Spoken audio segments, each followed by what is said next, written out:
बेटा last class में हमने लास्ट फर्स्ट क्लास में तो हमने बेसिक कंट्रोल अकाउंट की डमीज पे डिस्कशन की थी। फिर उसके बाद 2 क्लासेस में हमने प्रॉपर रिकंसिलिएशन पे बात की थी, याद है? और रिकंसिलिएशन करते वक्त एक आप बनाते थे अमेंडेड डेटर्स कंट्रोल या क्रेडिटर्स कंट्रोल, और एक आप बनाते थे लिस्ट ऑफ डेटर या लिस्ट ऑफ क्रेडिटर का अकाउंट। सही है? तो बाकी सारे सवाल हमने कर लिए थे। ये क्वेश्चन नंबर 17 रह गया था, याद है? और इसमें मैंने कहा था इसमें आपको थोड़ा सा यू टर्न वाला सवाल होगा, थोड़ा सा रिवर्स वर्किंग का सवाल होगा, ठीक है? बहरहाल कॉन्सेप्ट वही होगा, जरा सा एक जंप होगी। अब क्या कह रहे हैं? The total of the balances in Noel's purchases ledger सिर्फ वर्ड लिखा है। The total of the balances in Noel's purchases ledger, कहीं नहीं लिखा हुआ कंट्रोल अकाउंट। अगर लिखा होता कि ये परचेजेस लेजर कंट्रोल अकाउंट की बात है, अगर लिखा हुआ होता ये परचेजेस लेजर कंट्रोल अकाउंट की बात है, तो मैं इसको कंट्रोल का बैलेंस लेता। ये सिर्फ परचेज लेजर का वर्ड लिखा है, इसका मतलब ये लिस्ट है, लिस्ट। तो यहां मैंने लिख दिया, देखो 67660 67660 ओके। नाउ अब क्या कह रहे हैं? Which does not agree with the closing balance in the control account, ठीक है जी। अब ये नहीं आपको रिकंसिलिएशन परफॉर्म करनी है, लेकिन मैंने कहा था ना ये रिवर्स वर्किंग वाला काम है। अब आपके पास ये 6 एरर्स है, नॉर्मल रिकंसिलिएशन की तरह सॉल्व करते हैं। सुकून से सुनना, ये अच्छे एरर्स है, ये सवाल भी बड़ा बड़ा ए लेवल वाला सवाल है। डिस्काउंट रिसीव का मतलब जहां डिस्काउंट रिसीव लिखा जाता है। डिस्काउंट रिसीव का मतलब जहां डिस्काउंट रिसीव लिखा जाता है, यानी जिस डे बुक में लिखा जाता है। सोचो, डिस्काउंट रिसीव किस डे बुक में लिखा जाता है? डिस्काउंट रिसीव लिखा जाता है, अगर आपको याद हो, कैश बुक में। कहां लिखा जाता है? कैश बुक में। डिस्काउंट रिसीव लिखा जाता है कैश बुक में, याद है? Had been over stated by 1000। Over stated का मतलब ओवर एडेड। ओवर स्टेटेड का मतलब ओवर एडेड, यानी जिस डे बुक में डिस्काउंट रिसीव लिखा जाता है वहां हमने इसको ओवर एड कर दिया। याद नहीं? ये एक ऐसा एरर भी आपने पढ़ा था, परचेज डे बुक या sales day book over stated over added. Purchase day book या sales day book over stated या ओवर एडेड वाला एरर याद है? तो मैं आपको याद दिलाता हूँ, तो देखें इसका मतलब ये है, ये देखें, ये कैश बुक है। लेटेस्ट से हमने ए से डिस्काउंट रिसीव लिया है, डिस्काउंट रिसीव हमने ए से लिया है 500 का, और बी से भी लिया है 500 का, ठीक है? तो इंडिविजुअली बिल्कुल सही लिखा, इंडिविजुअली बिल्कुल सही लिखा तो ऊपर इंडिविजुअल अकाउंट में भी सही गया होगा। इंडिविजुअली बिल्कुल सही लिखा तो ऊपर इंडिविजुअल अकाउंट में भी सही गया होगा। लेकिन जब हम इन दोनों को ऐड करने लगे, जब हम इन दोनों को टोटल करने लगे, हम इन दोनों को सम करने लगे, तो 500 प्लस 500 1000 होना चाहिए ना, हमने लिख दिया 2000। तो बेटा देखो, ये टोटलिंग में गलती हुई है। इसको बोलते हैं ओवर स्टेटेड, इसको बोलते हैं ओवर एडेड। सही है मेरे प्यारे बच्चों? लास्ट मीटिंग में हमने ऐसा एरर बहुत बार किया था, लास्ट मीटिंग में ऐसा एरर हमने बहुत बार किया था, याद है? ओके, तो ये टोटलिंग में जब भी गलती होगी, कोई भी डे बुक ओवर स्टेट या अंडर स्टेट होगी, टोटलिंग में गलती होगी, तो टोटल का इफेक्ट सिर्फ और सिर्फ कंट्रोल पे जाता है। टोटल का इफेक्ट, टोटलिंग का इफेक्ट सिर्फ और सिर्फ कंट्रोल पे जाता है। तो dear students, this will only effect control account. सही है, ये तय हो गया कि ये एरर सिर्फ कंट्रोल को हिट करेगा। अब दूसरा मसला, इधर देखें, मैंने आपसे बोला था डमी सामने रखना। बताएं, देखें अपनी डमी में, क्रेडिटर के अकाउंट में डिस्काउंट रिसीव कहाँ जाता है? देख लो अपनी डमी में, क्रेडिटर के अकाउंट में डिस्काउंट रिसीव डेबिट साइड पे जाता है। क्रेडिटर के अकाउंट में डिस्काउंट रिसीव डेबिट साइड पे जाता है, तो डिस्काउंट रिसीव यहाँ आना चाहिए था। क्रेडिटर के अकाउंट में डिस्काउंट रिसीव यहाँ आना चाहिए था, हाँ। और आपने जब इसको ओवरस्टेट कर दिया तो ये साइड बढ़ा दी होगी ना। जब आपने डिस्काउंट रिसीव ओवरस्टेट कर दिया तो ज्यादा डेबिट कर दिया होगा ना, क्योंकि डेबिट साइड पे आता है। तो अब सही करने के लिए आप डिस्काउंट रिसीव को यहाँ कंट्रोल अकाउंट में क्रेडिट कर दोगे। ओके, देख लो, क्वेश्चन खोल के सामने रखो और इसको पढ़ भी लो एक बार। क्वेश्चन खोल के सामने रख के देखो, ये पढ़ लो एक बार, पढ़ लो एक बार। Point number 1, discount receive had been overstated का मतलब जहां डिस्काउंट रिसीव लिखा जाता है, जहां से मुराद जिस डे बुक में लिखा जाता है, तो वो डे बुक ओवरस्टेट हो गई है। सही है?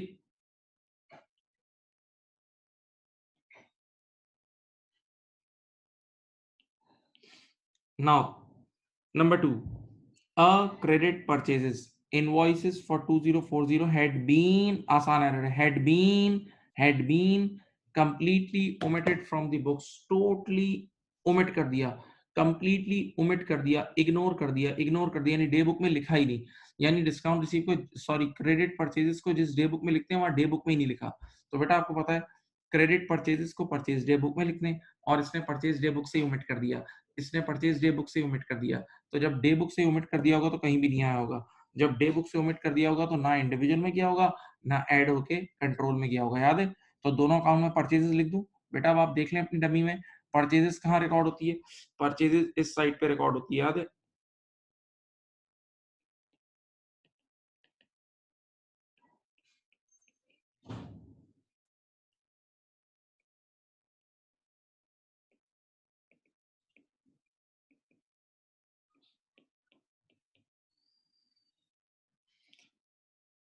नंबर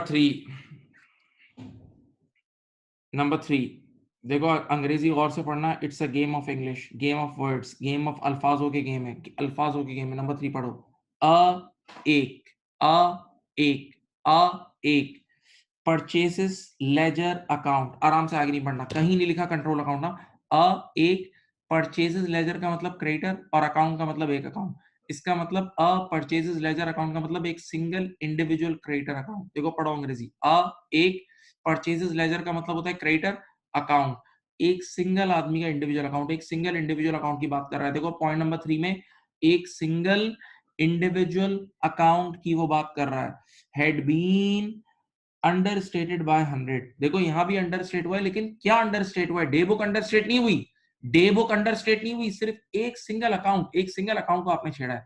तो बेटा सिंगल इंडिविजुअल अकाउंट का ताल्लुक लिस्ट से होता है, इंडिविजुअल अकाउंट का ताल्लुक बच्चों लिस्ट से होता है, तो यहाँ लिस्टिंग पे इफेक्ट पड़ा होगा। सोचो बेटा इस बार पॉइंट नंबर 3 में डे बुक अंडर स्टेट या ओवर स्टेट नहीं हुई, कह रहा है एक परचेजेस लेजर अकाउंट, एक सिंगल इंडिविजुअल अकाउंट को आपने छेड़ दिया है। तो सिंगल इंडिविजुअल अकाउंट को छेड़ोगे तो लिस्ट पे इफेक्ट पड़ेगा, सिंगल इंडिविजुअल अकाउंट को छेड़ोगे तो इंडिविजुअल अकाउंट का ताल्लुक लिस्ट से होता है। तो अब आपने देखो क्रेडिटर के अकाउंट को कम कर दिया तो लिस्ट भी कम हो गई होगी, क्रेडिटर के अकाउंट को कम कर दिया तो लिस्ट भी कम हो गई होगी। अब लिस्ट को बढ़ा दूं, अब लिस्ट को बढ़ा दूं, गालिबन हम इस बार क्रेडिटर के लिए पढ़ रहे हैं, गालिबन इस बार क्रेडिटर के लिए पढ़ रहे हैं, तो क्रेडिटर को बढ़ाएंगे तो क्रेडिट होगा, क्रेडिट होगा। देखो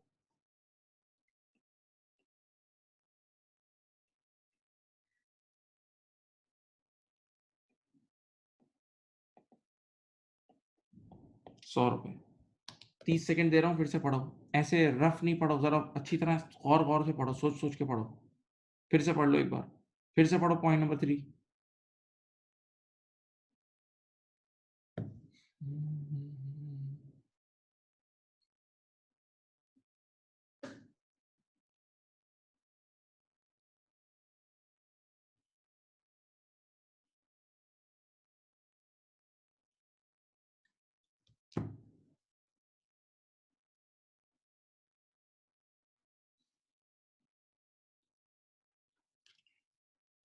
अब नंबर 4 सॉरी, अ क्रेडिट बैलेंस, अच्छी तरह पढ़ना, देखो इसको बहुत गौर से इंग्लिश पढ़ना।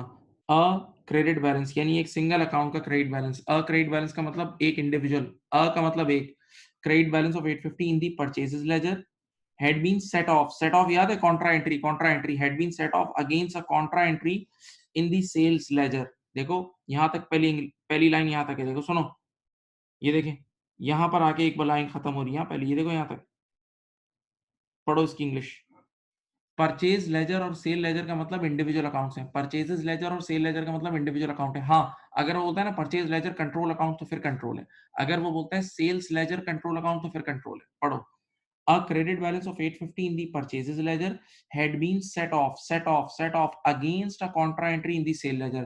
बेटा had been का वर्ड लिखा है ना, had been का मतलब हो चुका, had been का मतलब हो चुका, इंग्लिश सोचो ना, had been का मतलब वो काम हो चुका, तो इसका मतलब परचेजेस लेजर और सेल्स लेजर, परचेजेस लेजर और सेल लेजर यानी इंडिविजुअल अकाउंट में एंट्री बन चुकी, इंडिविजुअल अकाउंट चाहे डेटर का था चाहे क्रेडिटर का था, एंट्री बन चुकी, साफ साफ कह रहा है परचेजेस लेजर और क्रेडिटर, परचेजेस लेजर और सेल्स लेजर में एंट्री बन चुकी है। इंग्लिश पढ़ो, हैड बीन लिखा हुआ है, आगे पढ़ो बट, इधर से पढ़ो बट, बट पढ़ो English, but no entry had been made in the control account. यार इससे आसान क्या बात होगी, खुद मुंह से कह रहा है कि हर जगह एंट्री बन गई सिवाय कंट्रोल अकाउंट के, हर जगह एंट्री बन गई सिवाय कंट्रोल अकाउंट के। सोच लो, देख के सोच लो, फिर एक बार पढ़ता हूँ, a credit balance of 850 in the purchases ledger had been, English तो पढ़ो, हैड बीन का मतलब हो चुका, set off against a contra entry in the sale ledger, purchases ledger और सेल लेजर का मतलब होता है इंडिविजुअल अकाउंट,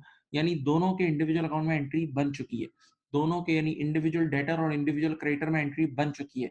कहां नहीं बनी, येलो हाइलाइटर से देखो, बट नो एंट्री, कितनी साफ इंग्लिश बोल रहा है, but no entry had been made in the control account. साफ साफ कह रहा है कि कंट्रोल अकाउंट में एंट्री नहीं बनी। तो बेटा सिर्फ कंट्रोल अकाउंट में एंट्री बना लूं, सिर्फ कंट्रोल अकाउंट में एंट्री बना लूं, अपनी डमी जाके चेक कर लो। क्रेडिटर के अकाउंट में, क्रेडिटर कंट्रोल अकाउंट में सेट ऑफ हमेशा डेबिट साइड पे आता है।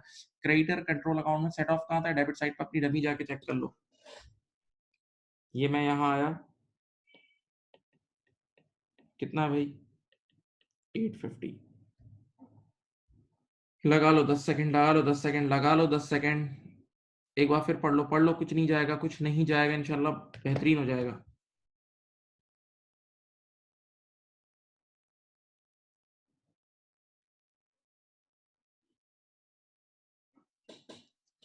अब number 5, a payment of 1450 had been a payment of 1450 had been debited to the creditor's account। देखो इंग्लिश पढ़ो। a payment of 1450 यानी क्रेडिटर को पेमेंट हुआ, फील करना शुरू करो, क्रेडिटर को पेमेंट हुआ।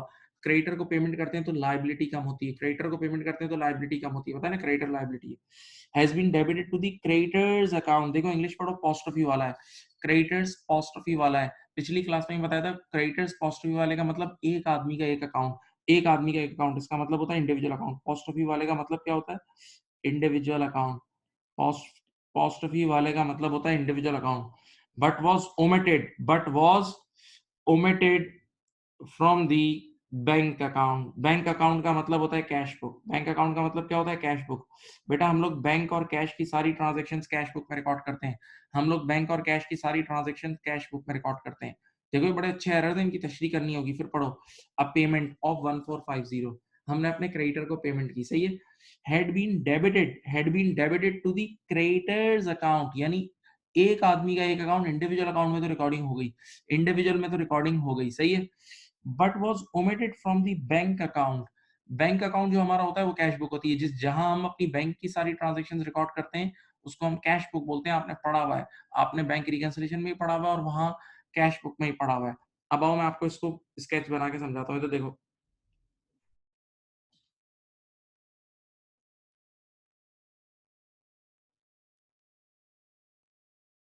एक सेकेंड ना,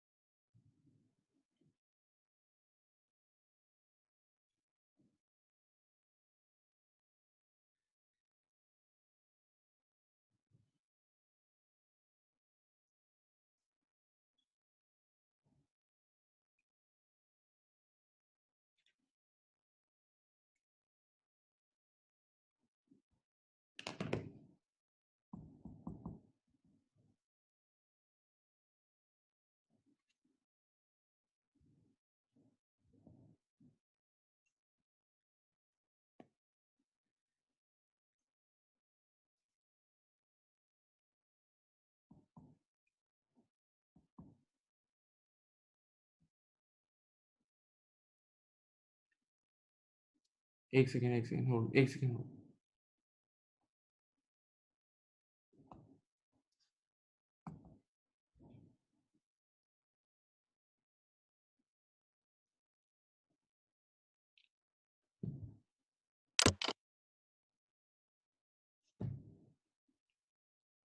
यहाँ देखिए क्या कह रहे हैं। देखो बेटा ये हमारी कैश बुक है, सब बच्चे तो देखें, ये हमारी कैश बुक है। और से सुनना, कैश बुक में आप अपनी पेमेंट्स रिकॉर्ड करते हैं, इन्वॉल्व होना। मैंने क्रेडिटर को पेमेंट की, मिस्टर ए नाम था उसका, मिसाल के तौर पे उसका नाम था मिस्टर ए। मैंने अपने क्रेडिटर को पेमेंट की, मिसाल के तौर पे उसका नाम था मिस्टर ए, ओके। तो जब मैंने उसको पेमेंट की ना, तो क्रेडिटर को पेमेंट करते हैं तो लायबिलिटी कम होती है, तो मैंने यहाँ 1450 कम कर दिया। ये देखो 1450 से इंडिविजुअल अकाउंट को कम कर दिया। फिर सुनो बेटा, क्रेडिटर को पेमेंट करते हैं तो लायबिलिटी कम होती है और क्रेडिटर के अकाउंट में पेमेंट्स डेबिट होती है, आप जाके चेक कर सकते हैं। तो मैं ऊपर इंडिविजुअल अकाउंट में गया और इंडिविजुअल अकाउंट में कम कर दिया, इंडिविजुअल अकाउंट में इस ट्रांजेक्शन को पोस्ट कर दिया, लिखा हुआ है। लेकिन अब आपको पता है, आप कैश बुक में भी तो रिकॉर्ड करते हो पेमेंट्स को, कह रहा है मेन कैश बुक में रिकॉर्ड करना ही भूल गया, मेन कैश बुक में रिकॉर्ड करना ही भूल गया। तो जरा सोचो, जब मेन कैश बुक में इसने रिकॉर्ड नहीं करा तो यहाँ से ऐड होके कंट्रोल में भी तो नहीं गया होगा, यहाँ से ऐड होके कंट्रोल अकाउंट में भी तो नहीं गया होगा। सोचो, नहीं समझ रहे? देखिए बेटा, ऑर्डर क्या होता है, कैश बुक में रिकॉर्ड होता है, वैसे हमने ये पढ़ा था, कैश बुक में रिकॉर्ड होता है और कैश बुक से इंडिविजुअल में भी जाता है और ऐड होके कंट्रोल में भी जाता है। अगर वो सिर्फ ये लिख के देता ना कि कैश बुक से ओमिट हो गया, अगर वो सिर्फ ये लिख के देता कैश बुक से ओमिट हो गया, तो मैं दोनों जगह सही करता। भूल गए आप लोग भाई, एक ट्रांजैक्शन अगर डे बुक से ओमिट हो जाए तो दोनों जगह जाती है, एक ट्रांजैक्शन अगर डे बुक से ओमिट हो जाए तो हमेशा दोनों जगह जाती है, याद है? इसने ये तो बोला है कि कैश बुक से ओमिट हुआ है, इसने ये जरूर बोला है कि कैश बुक से ओमिट हुआ है, लेकिन कह रहा है साथ साथ इंडिविजुअल में हमने रिकॉर्ड कर लिया है, साथ साथ इंडिविजुअल में हमने रिकॉर्ड कर लिया है, तो अब कौन सी जगह रह गई? कंट्रोल रह गई ना। मैं फिर बोलता हूँ, देखिए हमने जब अपने लेक्चर स्टार्ट किए थे रिकंसिलिएशन के, तो उसमें पहला एरर ही मैंने ये पढ़ाया था कि अगर कोई ट्रांजैक्शन डे बुक से ओमिट हो जाए तो वो दोनों जगह जाती थी, याद है? आज भी, अभी भी कराया है, कोई ट्रांजैक्शन डे बुक से ओमिट हो जाए वो हमेशा दोनों जगह जाती थी, याद है? हाँ।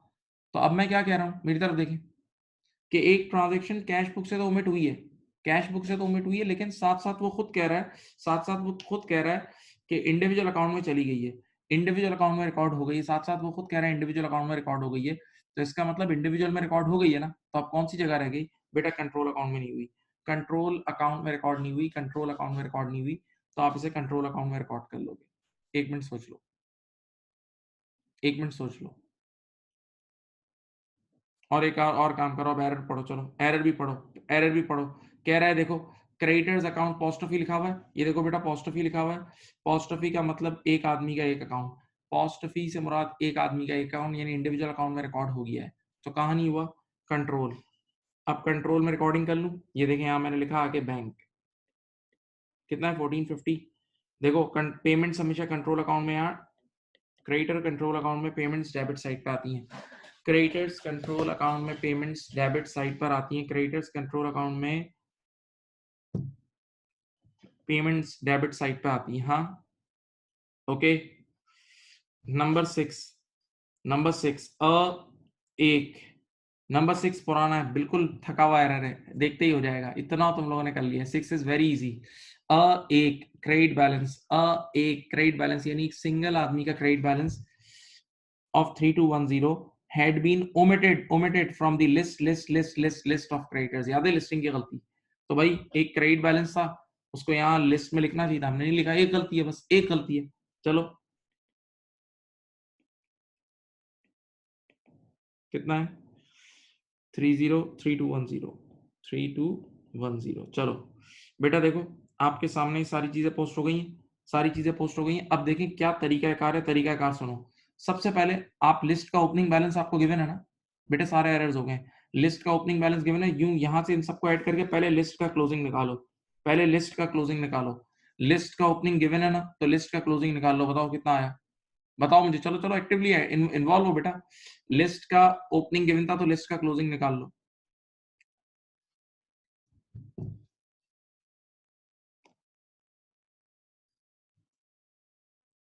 लिस्ट का 73010, वेरी गुड बेटा, लिस्ट का क्लोजिंग आया 73010। अब सोचें, अब सोचें, अब सोचें प्लीज, जो क्लोजिंग बैलेंस, मेरे बच्चों इधर देखो, मेरे बच्चों इधर देखो, जो क्लोजिंग बैलेंस यहाँ होता है वही यहाँ होता है ना, याद है? ये दोनों सेम होते हैं ना, याद है? जो क्लोजिंग बैलेंस यहाँ होता है वही यहाँ होता है, याद आया? तो वही यहाँ उठा के लिख दो, देखो जो क्लोजिंग बैलेंस यहाँ होता है वही यहाँ होता है, याद आया? तो यहाँ उठा के लिख दिया। अब हमें क्या निकालना है? अब हमें ये वाला बैलेंस निकालना है, देखो ये ओपनिंग बैलेंस हमें निकालना है, ये ओपनिंग बैलेंस निकालना है।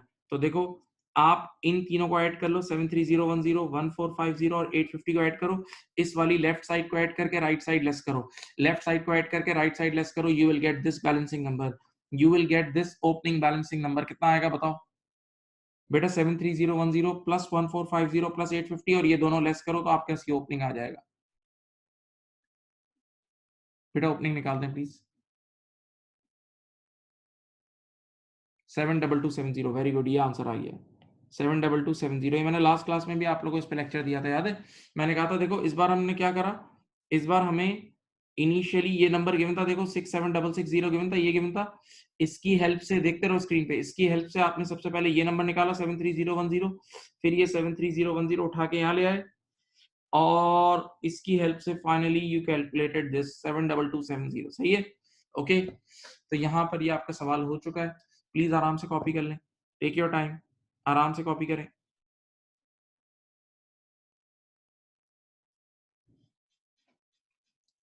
किसी से हुआ था ये सवाल? किसी ने घर पे ट्राई किया था? कुछ हद तक एक आध चीज हुई थी इसमें से क्या?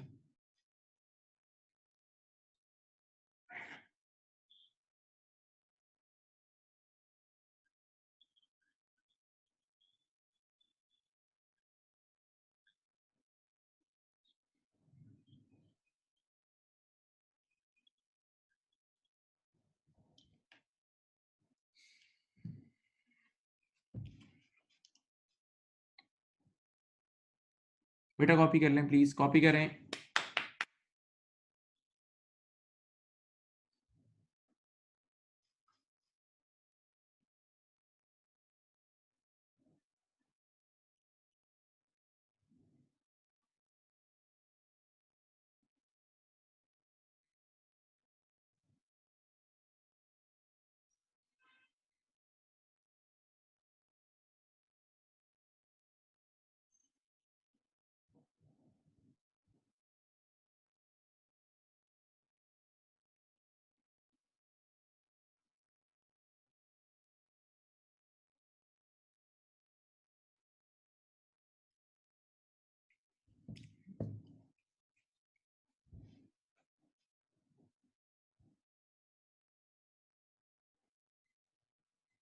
बेटा लिख लें, प्लीज लिख लें, कॉपी कर लें।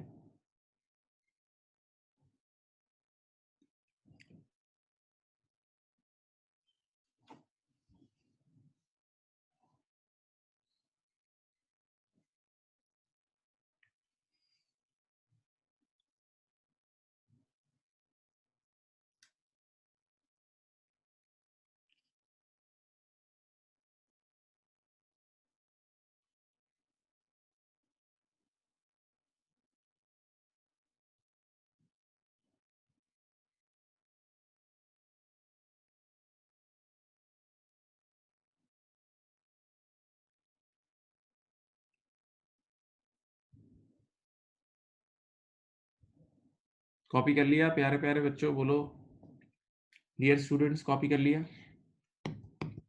बताएं बेटा।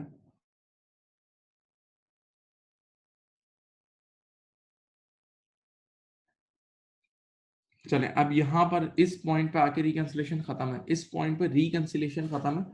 अब हमें कंट्रोल अकाउंट का एक छोटा सा और इशू लास्ट डिस्कस करना है, ठीक है? फिर हमारा कंट्रोल अकाउंट हो जाएगा और वो लॉजिकल इशू है थोड़ा।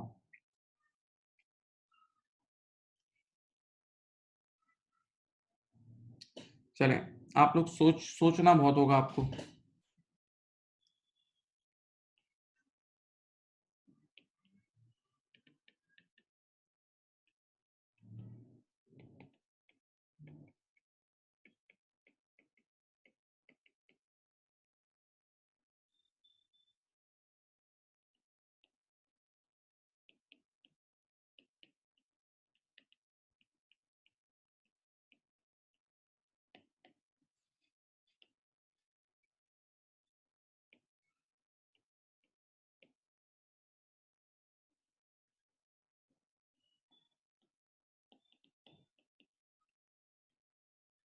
लिख लें, सब लिखें।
बेटा ये तीनों लिखें, ये सब लिखें, ये सब लिख लें प्लीज।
बेटा ये लिखें, सारी थ्योरी लिखें, सारी थ्योरी लिखें, सारी थ्योरी लिखें प्लीज।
बेटा थ्योरी सिर्फ लिख लें, सिर्फ थ्योरी लिख लें।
चलो बेटा यहाँ देखें,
बेटा ये सब लिख लिया?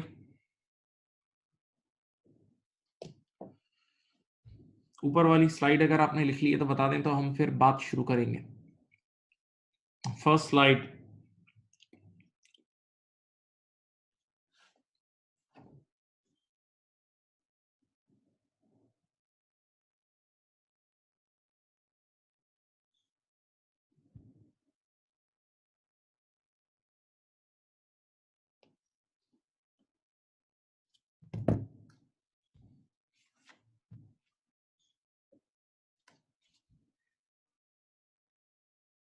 चलो मेरी तरफ देखिए। अच्छा देखो, अब ये वाहिद एरिया है जिसमें बहुत अच्छी तरह समझना है, इसमें लॉजिकल बातें करूंगा मैं दलीलों के साथ बात करूंगा, लेकिन फील करना प्लीज, सोचना लोगों को तो आप समझोगे। देखें, आप लोगों ने बेसिक्स से अकाउंटिंग पढ़ते हुए बिल्कुल बुनियाद से, जीरो से ही शुरू होती है ना अकाउंटिंग, याद है? तो आपको ये चीज पढ़ाया गया था बहुत पहले, डेटर हमारा एसेट होता है। डेटर हमारा एसेट होता है, पक्का डेटर या रिसीवेबल एसेट है। और आपने जब लेजर्स पढ़े थे और डबल एंट्रीज पढ़ी थी तो आपको पता है कि डेटर एसेट है और एसेट के अकाउंट का नेचर डेबिट होता है। एसेट के अकाउंट का नेचर डेबिट होता है, तो एसेट के अकाउंट में हमेशा डेबिट बैलेंस आना चाहिए। एसेट के अकाउंट में हमेशा क्या आना चाहिए? डेबिट बैलेंस आना चाहिए। मैं एक बार फिर बोलता हूँ, फिर सुने, कोई मसला नहीं। देखें, डेटर हमारा एसेट है, यस, और एसेट का नेचर डेबिट होता है, तो एसेट के अकाउंट में हमेशा डेबिट बैलेंस आना चाहिए। एसेट के अकाउंट में हमेशा डेबिट बैलेंस आना चाहिए। एसेट के अकाउंट में हमेशा डेबिट बैलेंस आना चाहिए। Okay, right. अब कभी कभार क्या होता है कि एसेट यानी डेटर के अकाउंट में क्रेडिट बैलेंस आ जाता है। देखो, क्रेडिट बैलेंस इन डेटर्स अकाउंट, वैसे डेटर एसेट है, डेटर एसेट है, तो एसेट के अकाउंट में तो डेबिट बैलेंस आना चाहिए। लेकिन कभी कभार आपके डेटर के अकाउंट में भी क्रेडिट बैलेंस आ रहा होता है। तो बच्चे ने कहा ऐसा क्यों? देखो पढ़ो, ऐसा तब होता है जब हमारा डेटर यानी रिसीवेबल हमारा पेबल बन जाता है। जब हमारा रिसीवेबल ही हमारा पेबल बन जाता है, यानी हमारा रिसीवेबल ही हमारा उधार बन जाता है, हमारा रिसीवेबल ही हमारी लायबिलिटी बन जाती है। और जब रिसीवेबल हमारी लायबिलिटी बन जाएगी तो ऑब्वियस सी बात है, लायबिलिटी के अकाउंट में तो क्रेडिट बैलेंस आता है ना। लायबिलिटी के अकाउंट में क्या आता है? क्रेडिट बैलेंस आता है। पढ़ो रेड मार्कर। डेट, मैंने बच्चों की तरह सारी बातें लिखी हैं। Debtor is our asset, so there should be a debit balance in a debtors account. उसूलन डेबिट ही होना चाहिए, but sometimes sometimes because of exception, देखिए मैंने वर्ड यूज किया एक्सेप्शंस का, समटाइम्स बिकॉज ऑफ एक्सेप्शंस, पढ़ाऊंगा अभी, credit balance comes in a debtors account, right? क्यों? वाई? देखो लॉजिक नीचे लिखिए। वाई? लॉजिक क्या है? Because now your debtor becomes your liability. Now your debtor becomes your liability. आपका डेटर आपका क्रेडिटर बन जाता है, आपका डेटर आपका उधार बन जाता है, आपका डेटर आपकी लाइबिलिटी बन जाती है। तो अब ऐसी सूरत हाल में डेटर के अकाउंट में क्रेडिट बैलेंस आ जाएगा। डेटर के अकाउंट में क्या आ जाएगा? क्रेडिट बैलेंस आ जाएगा। बच्चे ने कहा जो बात आप बोल रहे हो उसके कुछ किस्से सुना सकते हैं? जो बात आप बोल रहे हैं, क्या आप उसके कुछ किस्से कहानियां सुना सकते हैं? मैंने कहा मैं गुलाम हाजिर है, ऑब्वियसली किस्से सुनाऊंगा। बेटा 3 किस्से मैंने लिखे हैं, 3 बड़े मशहूर किस्से लिखे हैं, आप सुने। नंबर 1, पहला नाम, फील करना जरूरी है, फील करना फर्ज है। Sales return after full payment. Sales return after full payment, सामने देखें और सोचें। यहाँ देखो बेटा, आज मैंने एक बंदे को क्रेडिट सेल की, आज मैंने एक बंदे को क्रेडिट सेल की, सही है? तो मैंने रिसीवल बुक कर लिया। मैंने आज एक बंदे को क्रेडिट सेल की, रिसीवल बुक कर लिया। 3 दिन बाद उस बेचारे ने आके मुझे पेमेंट भी कर दी। 3 दिन बाद उस बेचारे ने मुझे आके पेमेंट कर दी, तो वो रिसीवल खत्म हो गया। फिर सोचो, आज मैंने एक बंदे को क्रेडिट सेल की तो रिसीवल क्रिएट हुआ। 3 दिन के बाद उस बंदे ने आके मुझे पेमेंट कर दी तो रिसीवल खत्म हो गया। अब जब 5वें उसने पेमेंट कर दिया, खत्म। अब 5वें दिन जब उसने डब्बा खोला ना, जब उसने बॉक्स खोला, जो गुड्स मैंने दी थी वो सारी खराब निकली अंदर से। तो अब वो मुझे वापस लौटाने आया है, अब वो मुझे वापस लौटाने आया है। तो इसको बोलते हैं cell return after full payment, sale return after full. तो अब जब वो मुझे लौटाएगा तो मुझे उसके पैसे वापस करने होंगे ना, तो मुझ पे उधार आ गया ना। अब जब वो मुझे लौटाएगा तो मेरे ऊपर ऑब्लिगेशन आ जाएगी ना, अब मुझे उसके पैसे वापस करने होंगे। तो ये पहली मिसाल है जिसमें तुम्हारा रिसीवेबल तुम्हारा पेएबल बन जाएगा, तुम्हारा रिसीवेबल तुम्हारा पेएबल बन जाएगा। पहली लाइन को पढ़ो, मैं 10 सेकंड चुप हूँ, सोचो प्लीज, सोचो, बिजनेस केस सोचो। पहली लाइन को पढ़ के सोचो, सोचोगे नहीं, नहीं समझ में आएगा। सोचो प्लीज, पहली लाइन को पढ़ के सोचो बेटा।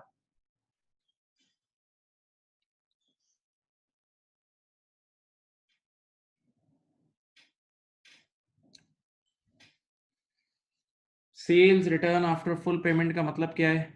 आप लोग सोच नहीं रहे हैं, मैं माजरत के साथ, आप लोग नहीं सोच रहे हैं।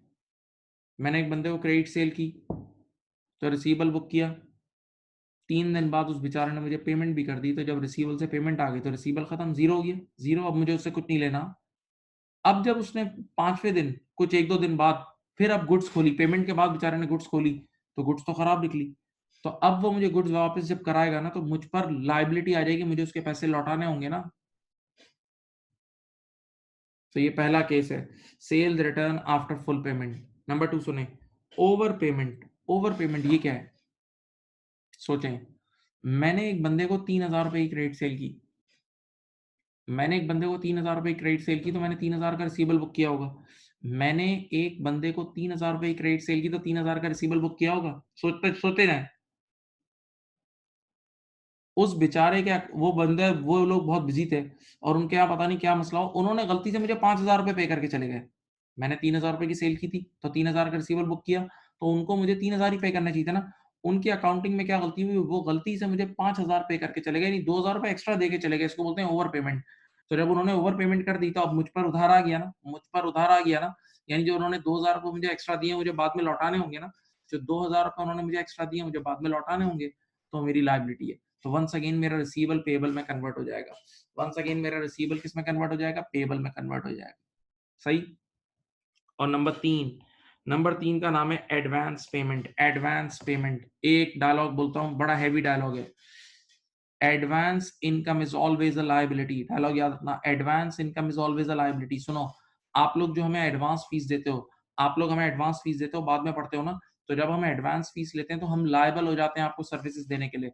जब हम आपसे एडवांस फीस लेते हैं, तो हम लायबल हो जाते हैं आपको सर्विसेज देने के लिए। तो advance income is always a liability. तो बेटा, अगर कभी कोई हमें एडवांस देके चले गया और अभी तक हमने उसको गुड्स नहीं दी हैं, तो ऐसी सूरत हाल में ये भी हमारी लायबिलिटी है। तो बेटा, ये तीन वो मिसालें सोचें जिसमें हमारा रिसीवेबल, यानी हमारा कस्टमर हमारी लायबिलिटी बन जाएगा, हमारा रिसीवेबल हमारा पेएबल बन जाएगा। और जब रिसीवेबल पेएबल बन जाएगा, तो फिर अब क्रेडिट बैलेंस आएगा। जब रिसीवेबल पेएबल बन जाएगा, तो अब क्या आएगा? क्रेडिट बैलेंस आएगा। सही है। अब सुपर कॉन्सेप्ट प्लीज। एक बंदा, मिस्टर ए है, बी है, सी है, मेरा एक कस्टमर, सुनो, मेरा एक कस्टमर एक वक्त में, या तो मुझे उससे पैसे लेने होंगे, कस्टमर की बात कर रहा हूं अभी, सप्लायर नहीं। एक कस्टमर से या तो मुझे नेट पैसे लेने होंगे या नेट देने होंगे। मुझे एक कस्टमर से नेट पैसे लेने होंगे या देने होंगे। तो यार, जो इंडिविजुअल अकाउंट नहीं होते एबीसी के, इंडिविजुअल अकाउंट में तो हमेशा ऐसा ही होगा कि या तो डेबिट बैलेंस आ रहा होगा, या तो मुझे पैसे लेने होंगे, या क्रेडिट बैलेंस आ रहा होगा। बेटा फिर सोचो, मेरा एक कस्टमर जो है ना, ए या बी या सी, उससे एक वक्त में या तो मुझे नेट लेने हैं या नेट देने। सीधी बात है, नेट हिसाब होता है। तो ऐसी सूरत हाल में इंडिविजुअल अकाउंट में तो हमेशा एक ही बैलेंस आएगा।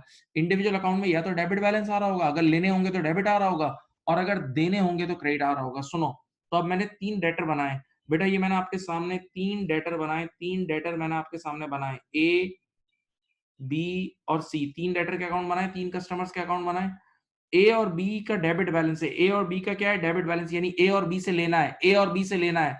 तो अब जब मैं इनका कंट्रोल अकाउंट बना रहा हूँ, कंट्रोल अकाउंट का मतलब इन सब का मजमुआ, कंट्रोल अकाउंट का मतलब इन सब का मजमुआ। तो कंट्रोल अकाउंट में 20 और 30 कितना आ रहा होगा यहाँ? 50। और बताओ, मेरा मेरा उधार कितना है? क्रेडिट बैलेंस कितना है? 500। तो ये क्रेडिट साइड पे आ रहा होगा। यानी आज के बाद देखो, इंडिविजुअल अकाउंट अलग चीज होती है, कंट्रोल अलग होता है। इंडिविजुअल अकाउंट हर बंदे का अपना अपना होता है। तो इंडिविजुअली या तो बंदे से मुझे नेट लेने होंगे या देने होंगे। इंडिविजुअली या तो बंदे से नेट लेने हैं या देने हैं। तो हर बंदे के इंडिविजुअल अकाउंट में एक ही बैलेंस होगा, या तो डेबिट होगा या क्रेडिट होगा। तो ए और बी से लेने हैं और सी को देने हैं। ठीक है, तो इंडिविजुअल अकाउंट तो सही है। लेकिन अब आज के बाद जब मैं कंट्रोल अकाउंट बना रहा हूँ, इनका मजमुआ बना रहा हूँ, तो अब आज के बाद 2 बीडीज आएंगे।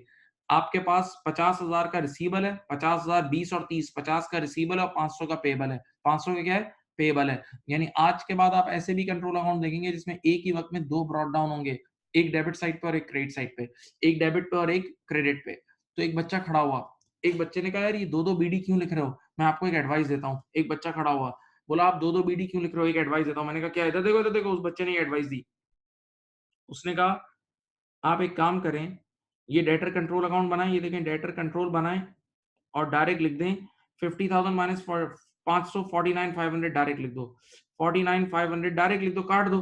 बेटा 50,000 का रिसीवेबल है, 50,000 का रिसीवेबल है और 500 का पेएबल है, तो डायरेक्ट कट कटा के 49,500 लिख दो। डायरेक्ट कट कटा के 49,500 लिख दो। जरा मेरी तरफ देखें। मैंने कहा, this is wrong. This is wrong. फिर बोल रहा हूं, बच्चे ने कहा आपने 50,000 रिसीव करने, 500 पे करने, तो आप दोनों को कट कटा के 49,500 लिख दो। आप दोनों को कट कटा के 49,500 ही लिख दो ना, दोनों को कट कटा के 49,500। मैंने कहा नहीं, ये कबीरा गुनाह है, ये नहीं हो सकता। तो बच्चे ने मुझे रोका, मेरा हाथ पकड़ा, बोला भाई साहब होश में है आप ही तो वो इंसान है जिन्होंने हमें सेट ऑफ की एंट्री सिखाई थी। मुझे बच्चे ने कहा सर आप ही तो वो इंसान है जिन्होंने हमें सेट ऑफ की एंट्री सिखाई थी, तो सेट ऑफ कर दो, सेट ऑफ कर दो, सेट ऑफ कर दो। तो मैंने कहा जवाब दूं? मैंने कहा मैं ही वो बंदा हूं जिसने सेट ऑफ की एंट्री सिखाई थी, लेकिन शराइत के साथ। मैं ही वो बंदा हूं जिसने सेट ऑफ की एंट्री सिखाई थी, लेकिन शराइत के साथ। क्या बोला था मैंने? इधर देखो यार, मेरी तरफ देखो।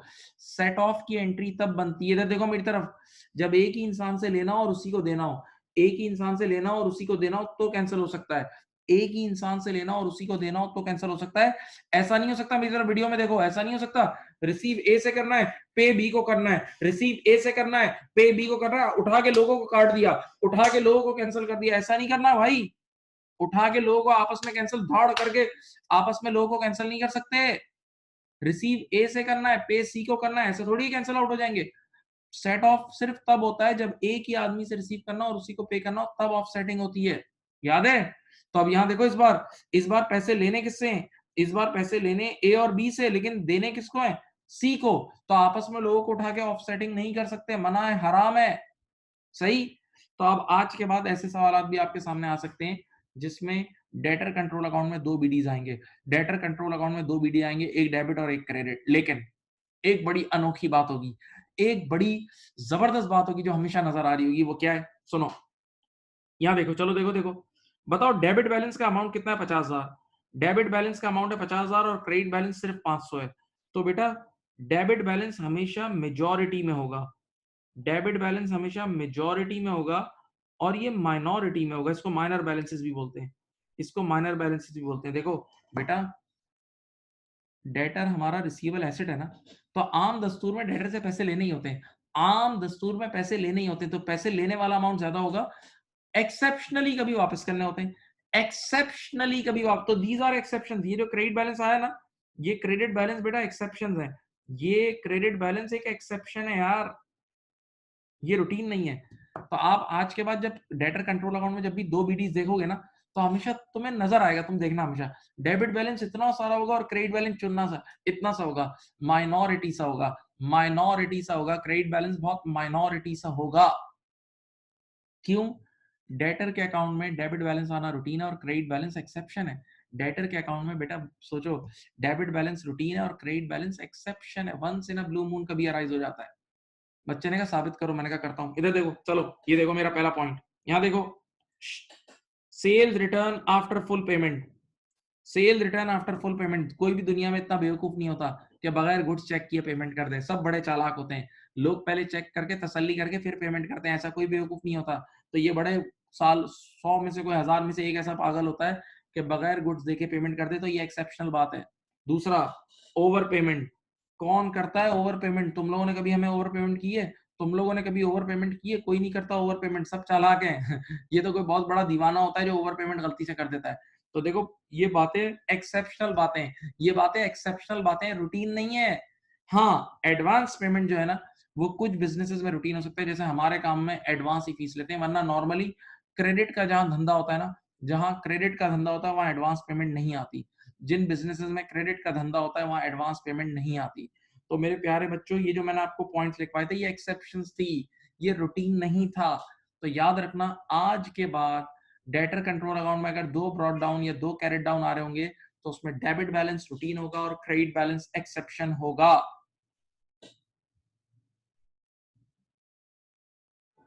पढ़ लें, लिख लें, मैं थोड़ी देर चुप हूं। मैं चुप हूं, लिख लो लिख लो। पूरी लॉजिकल बातें की हैं, जितनी बातें मैंने की हैं सबके पीछे मंतक था, सबके पीछे लॉजिक थी, वजह वजह के साथ बात कर रहा हूं।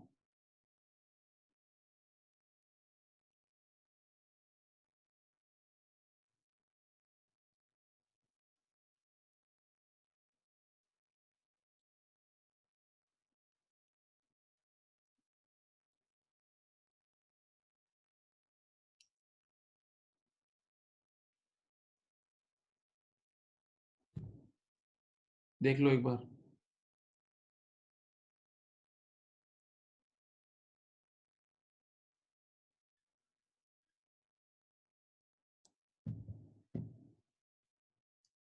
अब इधर आए, यहाँ देखें। अब मैंने एक बात बोलूं, थोड़ा सा अल्लाह ताला ने अकल दी। अब आसानी से समझो। जिस तरह डेटर्स के अकाउंट में, मेरी तरफ देखें, डेटर्स कंट्रोल अकाउंट में डेबिट बैलेंस रूटीन है, क्रेडिट बैलेंस एक्सेप्शन है। डेटर्स कंट्रोल अकाउंट में डेबिट बैलेंस रूटीन है, क्रेडिट बैलेंस एक्सेप्शन है। इन्हीं बातों को उल्टा कर दो, इन्हीं बातों को उल्टा कर दो, तो याद रखना। ये देखो, इधर देखो, अगर आज के बाद तुम क्रेडिटर कंट्रोल अकाउंट बनाओगे, आज के बाद क्रेडिटर कंट्रोल अकाउंट बनाओगे, इन्हीं बातों को उल्टा कर दो, तो क्रेडिटर कंट्रोल अकाउंट में क्रेडिट बैलेंस रूटीन होगा। क्रेडिटर कंट्रोल अकाउंट असल में उधार का अकाउंट है। क्रेडिटर कंट्रोल अकाउंट असल में उधार का अकाउंट है, तो वहां क्रेडिट बैलेंस रूटीन होगा और डेबिट बैलेंस एक्सेप्शन होगा। क्रेडिटर कंट्रोल अकाउंट हकीकत में उधार का अकाउंट है, वहां क्रेडिट बैलेंस रूटीन होगा और डेबिट बैलेंस एक्सेप्शन होगा। इन्हीं बातों को उल्टा कर दो, जो कहानियां सुनाई उनका उल्टा कर दो। तो देखें, आज के बाद क्रेडिटर कंट्रोल अकाउंट में क्रेडिट बैलेंस रूटीन होगा और डेबिट बैलेंस एक्सेप्शन होगा, और डेबिट बैलेंस एक्सेप्शन होगा।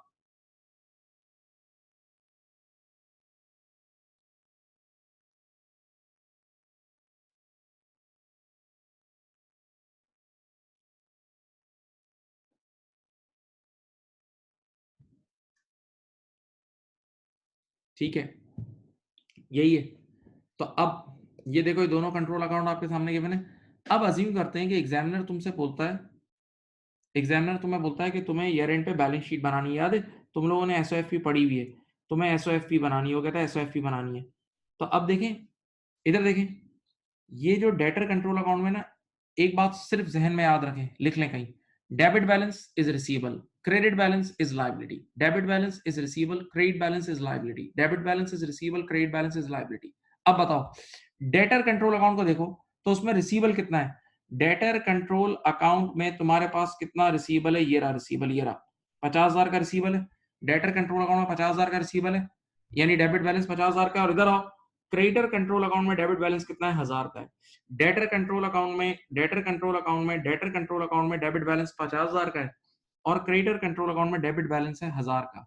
तो याद रखना, debit balance is your receivable.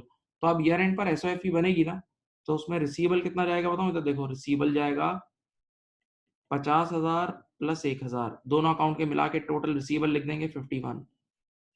सही है।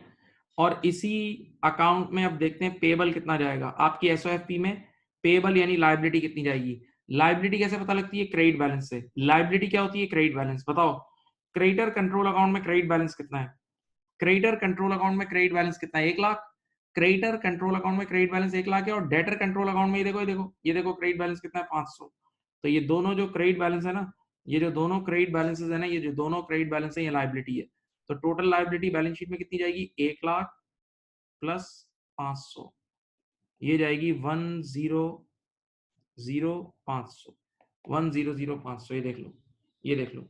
एक बार कॉपी भी कर लें, एक बार कॉपी जरूर करें, एक बार कॉपी जरूर करें प्लीज। कॉपी करें, कॉपी करना फायदेमंद है, आप बाद में आराम से आपको काम आएगा नोट्स। ये लिखे आमने सामने, डेटर कंट्रोल अकाउंट बनाए, क्रेडिटर कंट्रोल अकाउंट बनाए, और एक छोटी सी एसओएफपी का सैंपल बनाए कि एसओएफपी में जितने भी रिसीवेबल्स हैं वो एक साथ जाएंगे। तो रिसीवेबल्स का हिंट क्या है? Debit balance. रिसीवेबल्स की हिंट क्या है? Debit balance. और पेबल्स की हिंट क्या है? Credit balance.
बेटा नोट डाउन कर लिया? ये अकाउंट्स बना लें।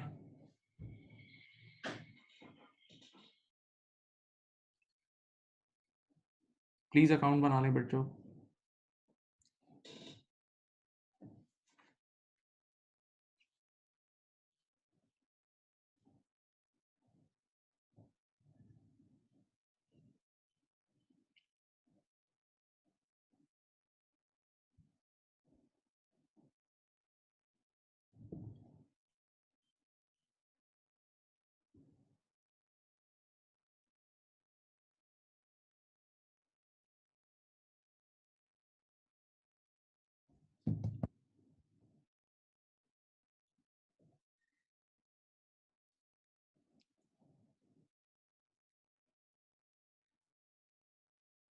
लिख लिया है, बोले।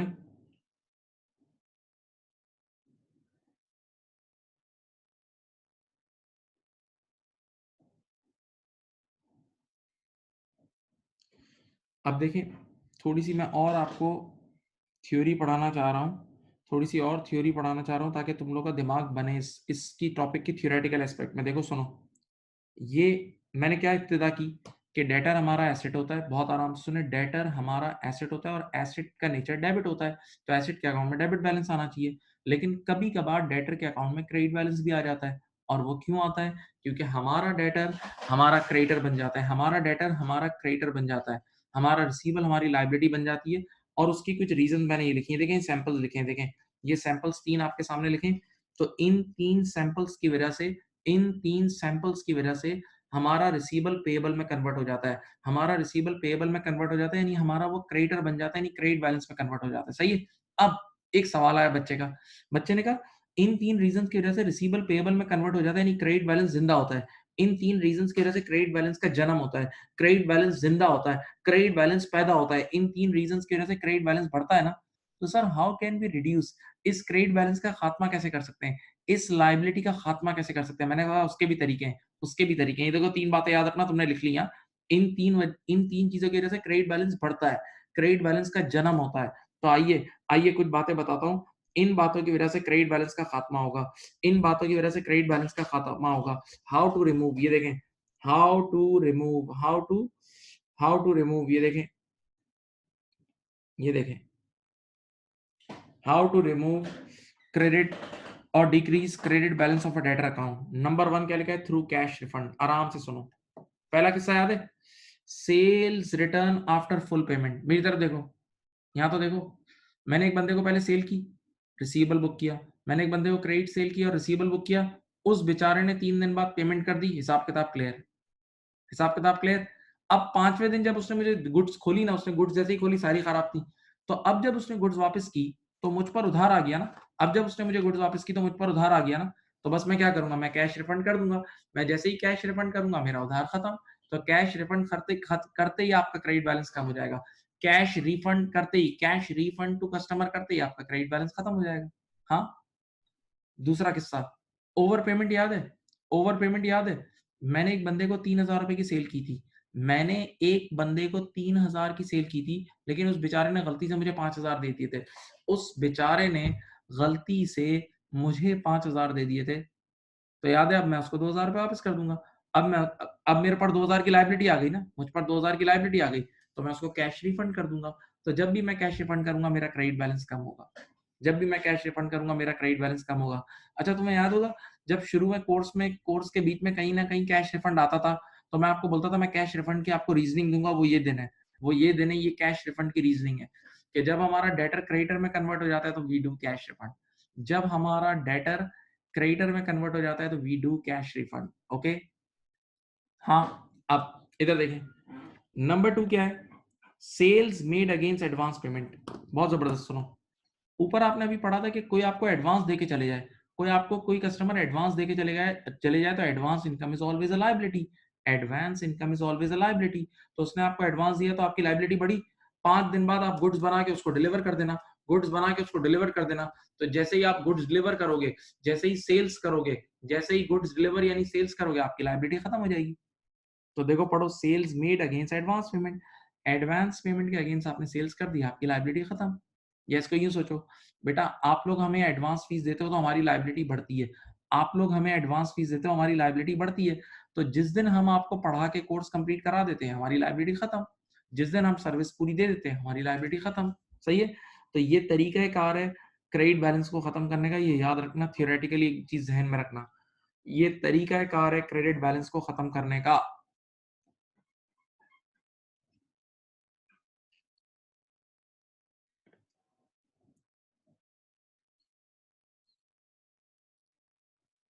कर लिया। अब मैं तुम्हें एक बहुत ही बेसिक चीज सिखा रहा हूँ लेजर की। शायद मैंने पहले पढ़ाई है या नहीं पढ़ाई है, लेकिन अब मैं ऑफिशियली पढ़ा रहा हूँ, सही है। और ये एक बहुत ही बच्चों वाली चीज है, जो बड़े बड़े बच्चों को काफी कई कई साल गुजर जाते हैं और वो ये गलती करते हैं। आप लोगों ने गलती आज के बाद कभी नहीं करनी होगी, सही है। ये देखें, एक बेसिक चीज सिखा रहा हूँ। ये एक टी अकाउंट है, सही है। ये लेजर नजर आ रहा है, ये देखो बेटा। अगर बीडी यहां आ रहा है ना, इसको बोलते हैं, ये देखें, इसका नाम है ओपनिंग डेबिट बैलेंस। इसका नाम है ओपनिंग डेबिट बैलेंस। बीडी अगर यहां आ रहा है तो इसका नाम है opening debit balance, opening debit balance, सही है। अब सुने, बीडी जब यहां आता है ना, तो इसी ब्रॉड डाउन का कैरेट डाउन इस साइड पे आता है, देखें इधर देखें, इसी ब्रॉड डाउन का कैरेट डाउन यहां आता है। और अब एक बात सुनो, इसको कैसे पुकारेंगे, इस बैलेंस को, इस कैरेट डाउन को कैसे पुकारेंगे बताओ। इसको यूं बोलते हैं, देखो पुकारना सीखो, इसको बोलते हैं closing debit balance, closing debit balance. बच्चे ने कहा यार ये क्या कर रहे हो आप, इसको क्लोजिंग डेबिट बैलेंस क्यों बोल रहे हो, ये तो क्रेडिट साइड पे, ये तो क्रेडिट साइड पे नहीं। अब उसूल सुनो, कभी भी किसी कैरेट डाउन को पुकारना हो, कान खोलो, कान खोलो, कभी भी किसी कैरेट डाउन को पुकारना हो तो उसको उसकी ब्रॉड डाउन वाली साइड से पुकारते हैं। बताओ, ये सीडी इधर है तो नेक्स्ट ईयर बीडी यहां आएगा, ये सीडी इधर है तो नेक्स्ट ईयर बीडी यहां आएगा। तो कभी भी, डायलॉग सुनो, ये बड़े अहम डायलॉग है, कभी भी किसी कैरेट डाउन को पुकारना हो, आवाज देनी हो, तो उसको उसकी ब्रॉड डाउन वाली साइड से पुकारते हैं। कभी भी किसी कैरेट डाउन को पुकारना हो, उसको आवाज देनी हो, तो उसको उसको ब्रॉड डाउन वाली साइड से पुकारते हैं, सही है। तो ये तुम्हारा ओपनिंग डेबिट बैलेंस है और ये क्लोजिंग डेबिट बैलेंस कहलाता है। देख लो, ये बेशक क्रेडिट साइड पे लिखा हुआ है, लेकिन इसको पुकारते हैं इसकी डेबिट साइड से, इसकी इसकी ब्रॉड डाउन वाली साइड से। तो कैरेट डाउन अगर इधर है तो ब्रॉड डाउन डेबिट पे होगा ना, तो इसको यूं बोलेंगे क्लोजिंग डेबिट बैलेंस। याद रखना, पूरी दुनिया का उसूल है ये। इसी तरह ये होता है हमारा ओपनिंग क्रेडिट बैलेंस, ये है हमारा ओपनिंग क्रेडिट बैलेंस। सुनिए, और बेटा ये जो है ना, इधर देखो, ये है हमारा क्लोजिंग क्रेडिट बैलेंस, ये है क्लोजिंग क्रेडिट बैलेंस, सही है। इसको बोलते हैं क्लोजिंग क्रेडिट बैलेंस। क्यों, मैंने क्या बोला था अभी, कभी भी किसी कैरेट डाउन को पुकारना हो तो उसकी ब्रॉड डाउन वाली साइड से पुकारते हैं। अगर इसका सीडी यहाँ है तो बीडी इधर आएगा नेक्स्ट ईयर, सीडी इस साइड पे तो बीडी इस साइड पे आएगा। तो याद रखना, कभी भी किसी क्रेडिट, कभी भी किसी कभी भी किसी कभी भी किसी कैरेट डाउन को पुकारना हो तो उसको उसकी ब्रॉड डाउन वाली साइड से पुकारते हैं, उसको उसकी ब्रॉड डाउन वाली साइड से पुकारते हैं। ठीक है, ये लिखो, ये बिल्कुल कॉपी करो।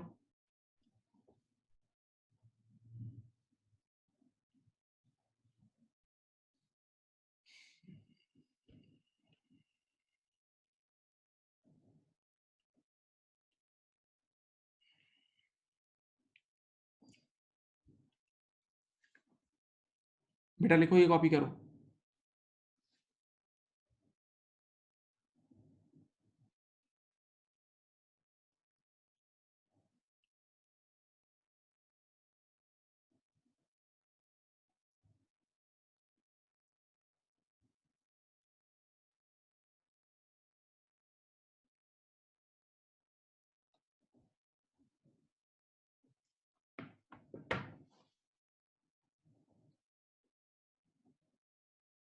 बेटा ये कॉपी करें।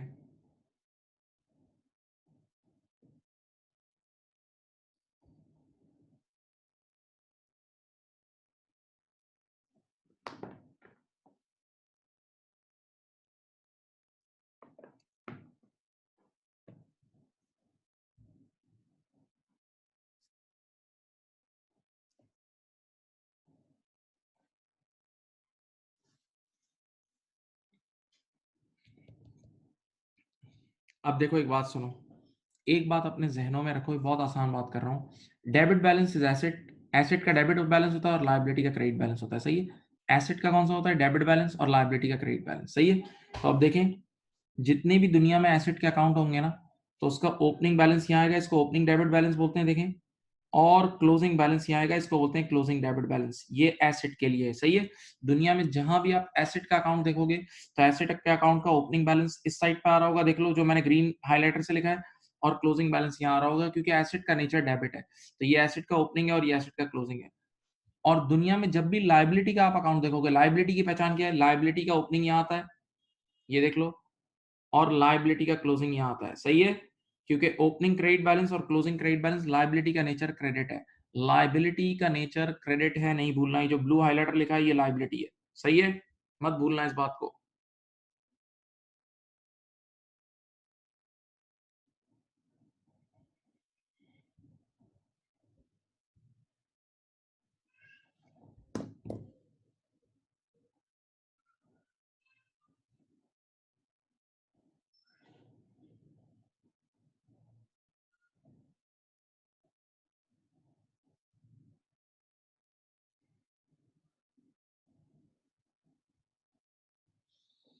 अब जरा सुने, मैं आपके सामने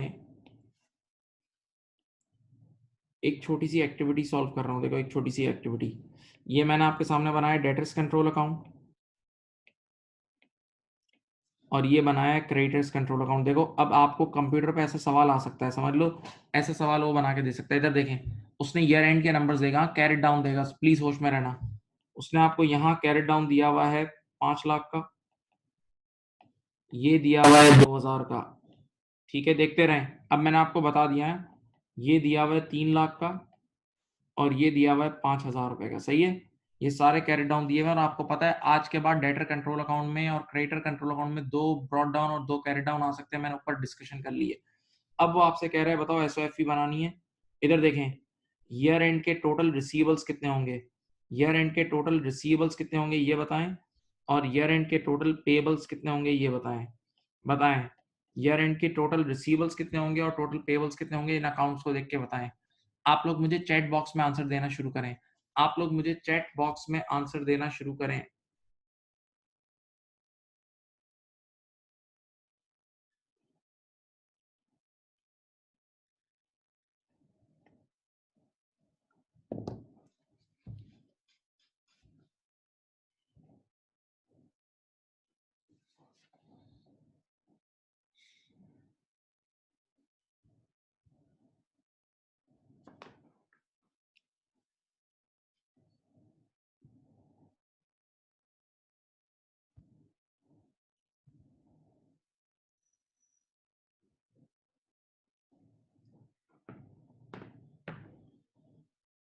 सब जवाब जवाब रजिस्टर कराएं,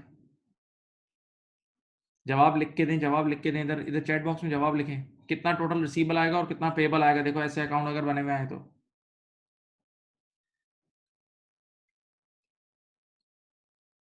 बेटा जवाब दो इधर।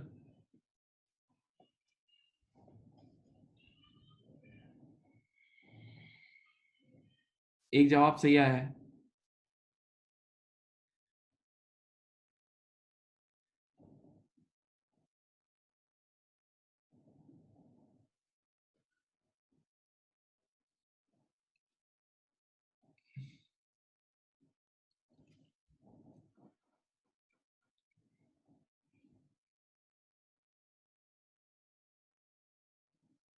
गुड गुड, कुछ लोगों के जवाब सही आ रहे हैं, सही आ रहे हैं। देखें, एक बहुत ही छोटी बेबी बात कर दूं, receivable is your debit balance. Receivable asset है ना, तो एसेट डेबिट बैलेंस होता है। अब मुझे बताओ, इन दोनों अकाउंट में से डेबिट बैलेंस ढूंढते हैं, लेकिन क्लोजिंग डेबिट बैलेंस ढूंढना है। क्लोजिंग डेबिट बैलेंस अभी पड़ा है, देखो तो इस अकाउंट में क्लोजिंग डेबिट बैलेंस ये रहा, देखो इस अकाउंट में क्लोजिंग डेबिट बैलेंस ये रहा, और इसमें ये रहा। दोनों अकाउंट का क्लोजिंग डेबिट बैलेंस ये दोनों ऐड कर लो। एक 5 लाख है, एक 5,000 है, एक 5 लाख है, एक 5,000 है, तो टोटल तुम्हारे पास आ जाएगा 5,05,000। 5,05,000 का तुम्हारा रिसीवेबल आ जाएगा, 5,05,000 का तुम्हारा रिसीवेबल आ जाएगा, 5,05,000 का बेटा तुम्हारा रिसीवेबल आ जाएगा। हाँ, अब मुझे बताओ, अब मुझे बताओ पेबल क्या होता है। पेबल जो है वो तुम्हारा क्रेडिट बैलेंस होता है। पेबल क्या होता है, वो तुम्हारा क्रेडिट बैलेंस होता है। तो बताओ इस अकाउंट में closing credit balance, closing credit balance ये रहा, और इस अकाउंट का क्लोजिंग क्रेडिट बैलेंस ये रहा। तो अब आप इन दोनों को ऐड करेंगे तो आपका टोटल ये पेबल आ जाएगा, खत्म। ऐसा सवाल भी बन के आ सकता है, ऐसा सवाल भी बन के आ सकता है, लिख लो, कॉपी जरूर करना है, कॉपी जरूर करना है, ठीक है, कॉपी जरूर करना है, करें।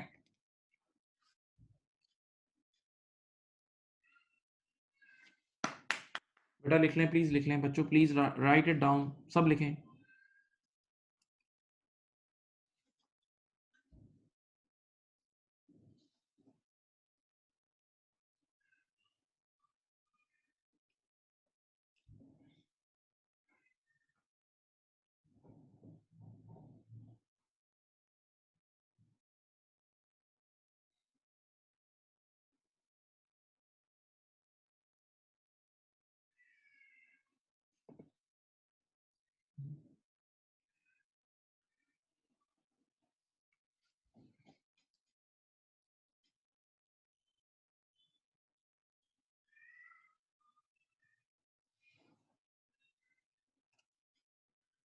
कर लिया, बोलो।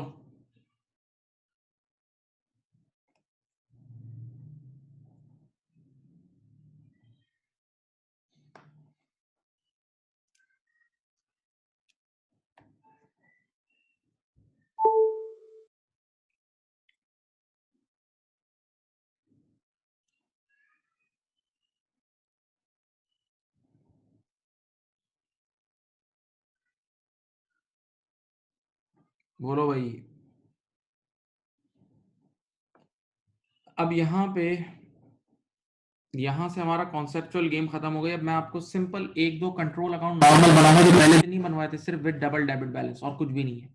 अब कोई रिकंसिलेशन कुछ भी नहीं है। असल ये कॉन्सेप्ट जो महंगा कॉन्सेप्ट था वो तुम्हें दे दिया मैंने ऊपर, ठीक है। अब मैं सिंपल सा क्वेश्चन आपके सामने लेकर आऊं, सॉल्व करते हैं। देखें, एक मैं अपना सवाल बना रहा हूं, total debtors at 1st of January 18, ये देख लें 2 लाख, सब देखें। क्रेडिट सेल्स हुई है इस साल की 3 लाख की। सेल क्वेश्चन कॉपी करें प्लीज। सेल रिटर्न हुई है 10,000 की। कैश रिसीव्ड फ्रॉम डेटर्स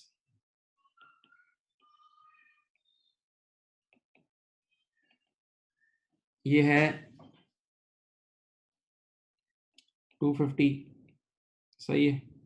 फिर आपके पास डिस्काउंट अलाउड है 5,000, बैड डेट्स है 3,000, ठीक है। अब देखें, एक लाइन में रंग चेंज करके लिख रहा हूं,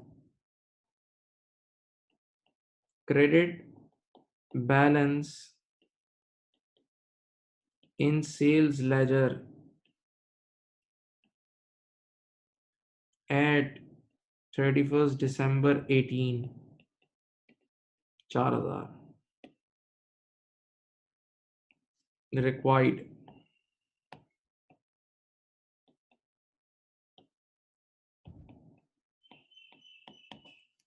चलो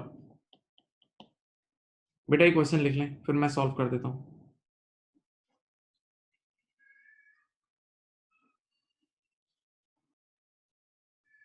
क्वेश्चन लिख लें, आराम से सॉल्व होगा। क्वेश्चन लिख लें, आराम से मजे से सॉल्व हो जाएगा। क्वेश्चन लिख लो प्लीज एंड बी कॉन्फिडेंट।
चलें, लिख लिया बेटा, क्वेश्चन कॉपी कर लिया। अब मैं आपके सामने देखें, मैं आपके सामने इसका अकाउंट बनाता हूं। देखो उसने बोला ना कंट्रोल अकाउंट बनाओ, मैं कंट्रोल अकाउंट इसका बना रहा हूँ, ये देखें, ये देख लो, डेटर्स कंट्रोल अकाउंट मैंने यहाँ लिखा, आराम से सुने। अब ये कोई बड़ा काम नहीं है, तुम लोग बड़े पहाड़ तोड़ चुके हो, रिकंसिलेशन पहाड़ था, ये कुछ भी नहीं है, ये वही फॉर्म फिलिंग एक्सरसाइज फिर से आ गई। सबसे पहले कह रहा है टोटल डेटर्स यानी रिसीवेबल, ईयर के स्टार्टिंग में रिसीवेबल है, सिर्फ रिसीवेबल है, सिर्फ रिसीवेबल है, तो रिसीवेबल का डेबिट बैलेंस आता है, देखो ओपनिंग डेबिट बैलेंस कितना है, 2 लाख, ये ओपनिंग रिसीवेबल लिख दिए। अब मुझे बताओ, सिंपल कंट्रोल अकाउंट बनाना है, कुछ भी नहीं, सोचो भी नहीं मुश्किल काम। क्रेडिट सेल्स, तुम सबको पता है क्रेडिट सेल्स की वजह से डेटर बढ़ता है ना, क्रेडिट सेल्स की वजह से डेटर बढ़ता है, ये देखो डेटर बढ़ा दिया 3 लाख से। अच्छा, फिर सेल्स रिटर्न की वजह से डेटर कम होता है, सबको पता है सेल रिटर्न की वजह से डेटर क्या होता है, कम होता है। चलो सेल्स रिटर्न कितना है बेटा, 10,000। चलो फिर cash receive from debtors, debtor से पैसा आता है, डेटर से पैसा आता है तो डेटर कम हो जाता है, याद है यहाँ आता है cash receive from debtor, dummy पड़ा ही है ना। फिर डिस्काउंट अलाउड, डिस्काउंट अलाउड 5,000 यहाँ आ जाएगा। उसके बाद बेड डेट्स, बेड डेट से भी डेटर कम होता है, कितना है, 3,000। ये सब लिख दिया। इस तरह के सवाल तो तुमने बहुत किए थे यार, इस तरह के सवाल। बस अब एक एक्सेप्शन आई, अब देखो एक एक्सेप्शन, अब सवाल में एक अजीब लाइन लिखी हुई आएगी, देखें यहाँ, सब देखें। अब क्या मैंने देखें, अब सब अब जाग जाएं, प्लीज जागें। क्रेडिट बैलेंस, मेरी आंखें in sales ledger, credit balance in sale ledger, मेरी आंखें टाइम निकल आई, मैंने ये क्या, सेल लेजर का मतलब डेटर अकाउंट, सेल लेजर का मतलब डेटर अकाउंट, और डेटर के अकाउंट में क्रेडिट बैलेंस, डेटर के अकाउंट में क्रेडिट बैलेंस। मैंने कहा यार ये क्या है, डेटर तो मेरा एसेट होता है। मैं अपने आप से बातें करने लगा, मैं अजीब हो गया, मैंने कहा ये क्या है, डेटर तो हमारा एसेट होता है, तो एसेट के अकाउंट में तो डेबिट बैलेंस आना चाहिए, क्रेडिट बैलेंस कैसे आ गया। तो मुझे फौरन से याद आया, दिमाग में जगमग हुआ, याद है वो एक्सेप्शंस, याद है वो एक्सेप्शंस, यार भूल गए, जो एक्सेप्शन नहीं पढ़ाई थी आज ही, तो मैं फौरन याद आया, हाँ उन एक्सेप्शंस की वजह से हमारा डेटर क्रेडिटर में कन्वर्ट हो जाता है, तो अब ये क्रेडिट बैलेंस उसकी वजह से आया। अब इसकी तारीख पढ़ो, ये किस दिन का है, डेट पढ़ो, ये डेट पढ़ो, ये किस दिन का है, बोलो ये किस दिन का है, डेट पढ़ो, 31 दिसंबर 2018 इन ईयर का स्टार्टिंग। देखो ये ओपनिंग डेट थी, 1 जनवरी 18 बिगनिंग थी, तो ये क्लोजिंग क्रेडिट बैलेंस है ना, ये क्लोजिंग क्रेडिट बैलेंस है ना। अब देखें इधर, देखें मैं इसको लिखता कैसा हूं, देखो रंग चेंज करके लिखता हूं। अगर ये ओपनिंग क्रेडिट बैलेंस होता, देखो यहाँ आता, अगर ये ओपनिंग क्रेडिट बैलेंस होता, देखो यहाँ आता ओपनिंग साइड पे, क्लोजिंग क्रेडिट बैलेंस अभी पड़ा है इस साइड पे आएगा, क्लोजिंग क्रेडिट बैलेंस है तो इस साइड पे आएगा, क्लोजिंग क्रेडिट बैलेंस है तो इस साइड पे आएगा, भाई याद है। अब फाइनली वो आपसे कह रहा है कि कंट्रोल अकाउंट को क्लोज करके क्लोजिंग डेबिट बैलेंस बता दो, कंट्रोल अकाउंट को नॉर्मल क्लोज कर दो। अब बच्चों आपने क्या करना है, यहाँ देखें, ये देखें, इसको, ये लेफ्ट हैंड साइड को ऐड करो, ये 3 बातें देखो, ये तीनों, ये पूरी लेफ्ट हैंड साइड को ऐड करो और राइट हैंड साइड को लेस करो। लेफ्ट हैंड साइड को पूरी ऐड करो, 2 लाख, 3 लाख, 200,000, 300,000 और 4,000, इन सबको ऐड करो और राइट हैंड साइड को लेस करो, तो you will simply get your closing debit balance, you will simply get your closing debit balance. बताओ कितना आया, पूरी लेफ्ट हैंड साइड को ऐड करो और पूरी राइट हैंड साइड को लेस करो, पूरी लेफ्ट हैंड साइड को ऐड करो और राइट हैंड साइड को लेस करो।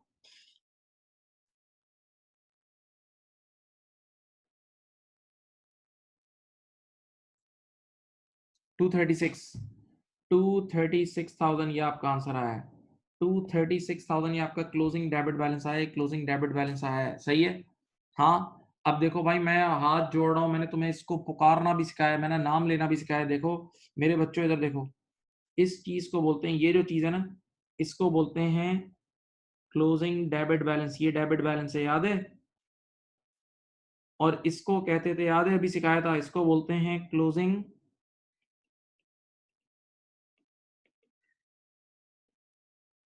क्रेडिट बैलेंस, सही है। अब चलो मैं आपसे एक सवाल पूछता हूं, देखो एग्जामिनर भी पूछ सकता है। अब अगर आपको ईयर एंड पे यही अकाउंट आपने अभी बनाया, पहले फिर आपसे किसी ने इंटरव्यू में सवाल किए, यही अकाउंट आपने बनाया फिर किसी ने आपसे सवाल किए, बताओ ईयर एंड पर इस अकाउंट में से ईयर एंड पे रिसीवेबल कितना रिपोर्ट होगा, बताओ मुझे लिख के दो चैट बॉक्स में।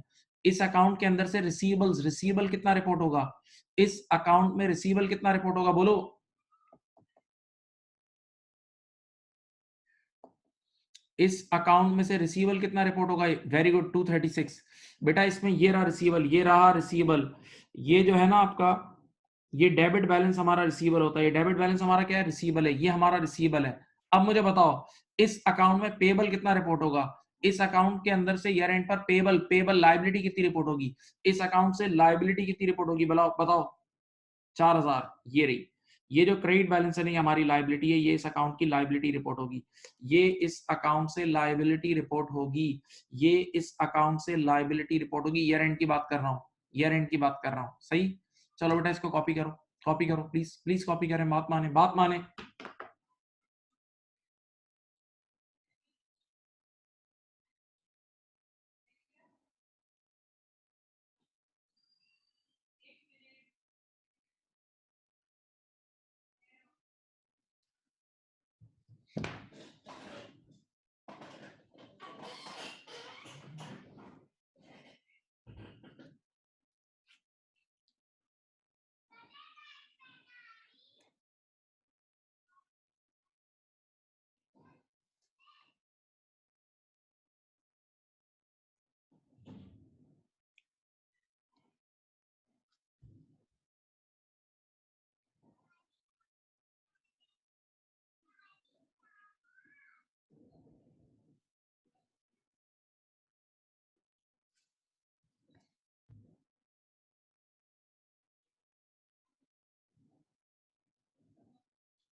बेटा लिख लिया, माय डियर स्टूडेंट्स लिख लिया, बताएं।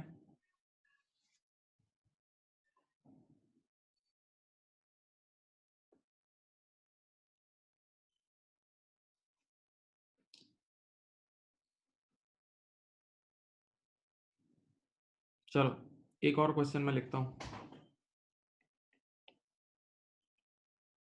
अब मैं क्रेडिटर कंट्रोल अकाउंट का सवाल बना के देता हूं, सुनो।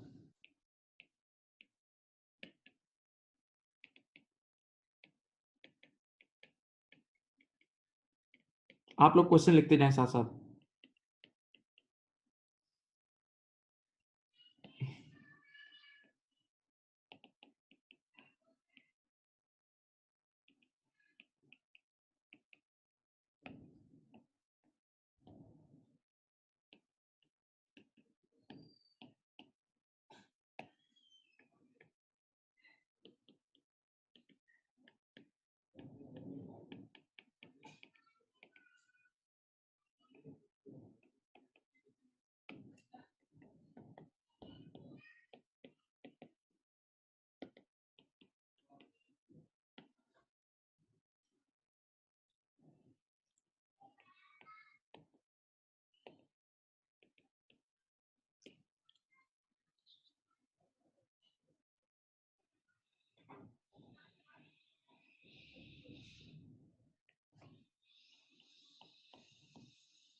चलो बेटा, ये जो लाल मार्कर से लिखा है ना डेबिट बैलेंस, देखो डीआर का मतलब debit balance in a purchase ledger account at 31 December 18। चलें, आपके सामने रिक्वेस्ट ये है कि आप यहां पर एक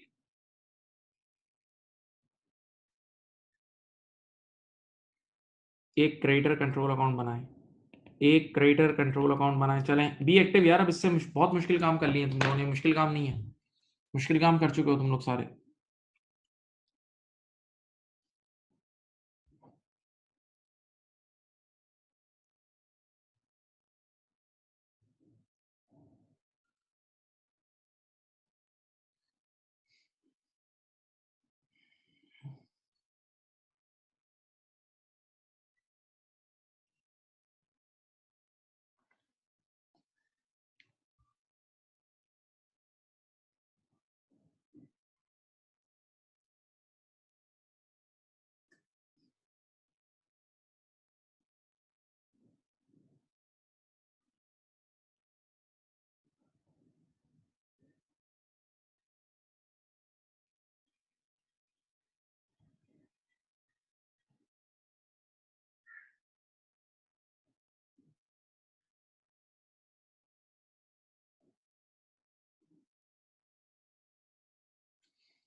करें बेटा, सॉल्व करें।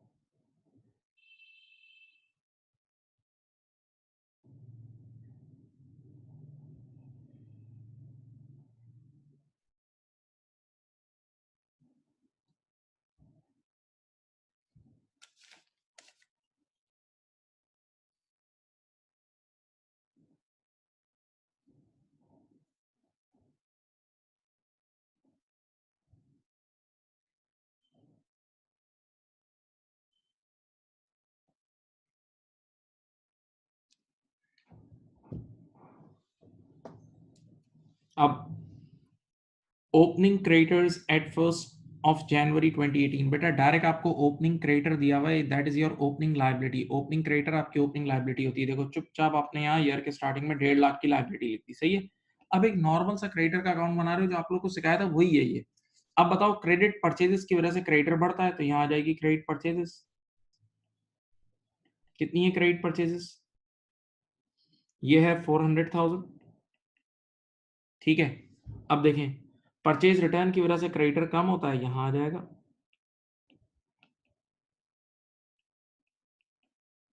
ठीक है। आप सप्लायर को पेमेंट करोगे तो भी क्रेडिटर कम होगा। कितना है बेटा? यह है 2,80,000, सही है। फिर डिस्काउंट रिसीव की वजह से भी क्रेडिटर कम होता है, वो यहां आ जाएगा। सेट ऑफ की वजह से भी क्रेडिटर कम होता है, याद है? सेट ऑफ चेक चेक कर लो जाके। सेट ऑफ की वजह से भी क्रेडिटर कम होता है, वो यहां आ जाएगा। और अब आखिरी और सबसे इंपॉर्टेंट चीज सुने। अब उसने लिखा हुआ है debit balance in a purchases ledger. Purchases ledger means creditor. तो पहले तो मैं हैरान हो गया, मैंने जब इतना हिस्सा पढ़ा ना, debit balance in a purchase laser यानी क्रेडिटर के account, creditor is a liability, creditor is a liability. तो लायबिलिटी के अकाउंट में डेबिट बैलेंस कैसे आ गया? लायबिलिटी के, तो मुझे याद आया वही एक्सेप्शंस, मुझे याद आई वही एक्सेप्शन जो पढ़ाई थी, सही है। तो अब मैंने फौरन से डेट पढ़ी, ये किस दिन का है? ये डेबिट बैलेंस ईयर एंड का है, December 18। ये डेबिट बैलेंस बेटा ईयर एंड का है, देख लो December 18 का है, December 18 का है, नजर आ रहा है? हाँ। अब बताओ, अब बताओ, अगर ये ओपनिंग डेबिट बैलेंस होता तो इस साइड पे आता, अगर ये ओपनिंग डेबिट बैलेंस होता तो इस साइड पे आता है, ये क्लोजिंग डेबिट बैलेंस। सोचो और फील करो, क्लोजिंग डेबिट बैलेंस यहाँ आएगा, क्लोजिंग डेबिट बैलेंस बेटा यहाँ आएगा, सही है। हाँ।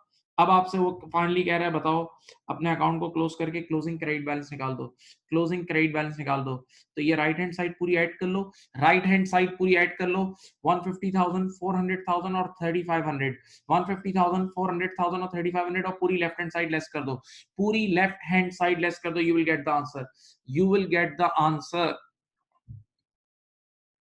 करो भाई। 228,500, 228,500 ये आंसर आया है। 228,500, 228,500 is your answer, 228,500 is your answer.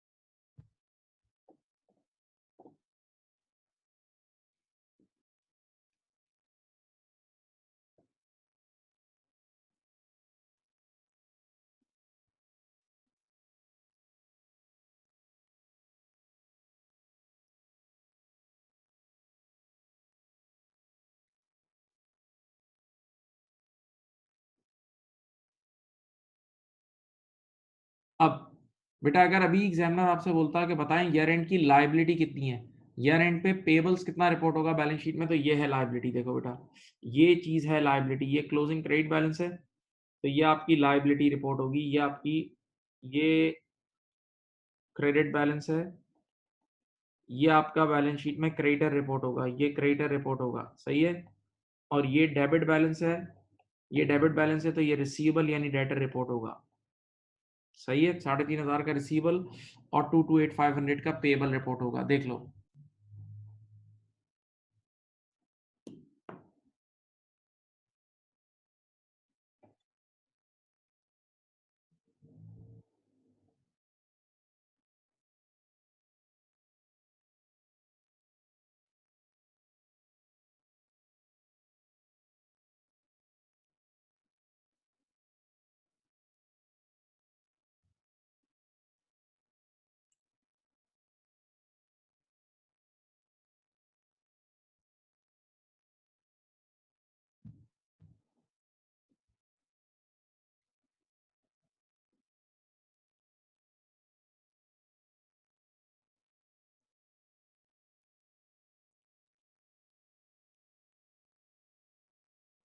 अब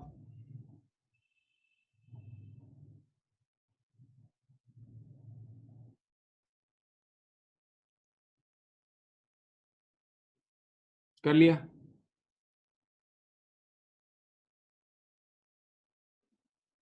बेटा अब ये चीज जहन में रखना। अब मैं आपको एक मजेदार छोटे सा एक क्विज करता हूं।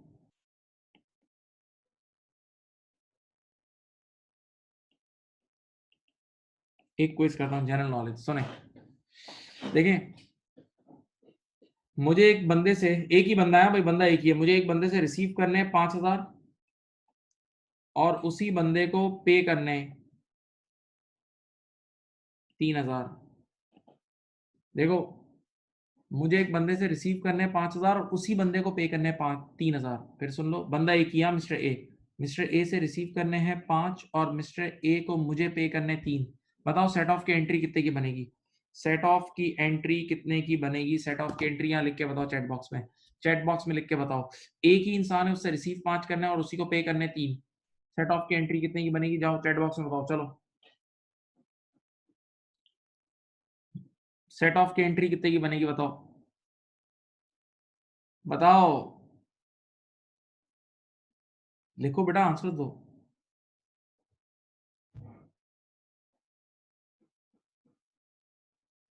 Answer please.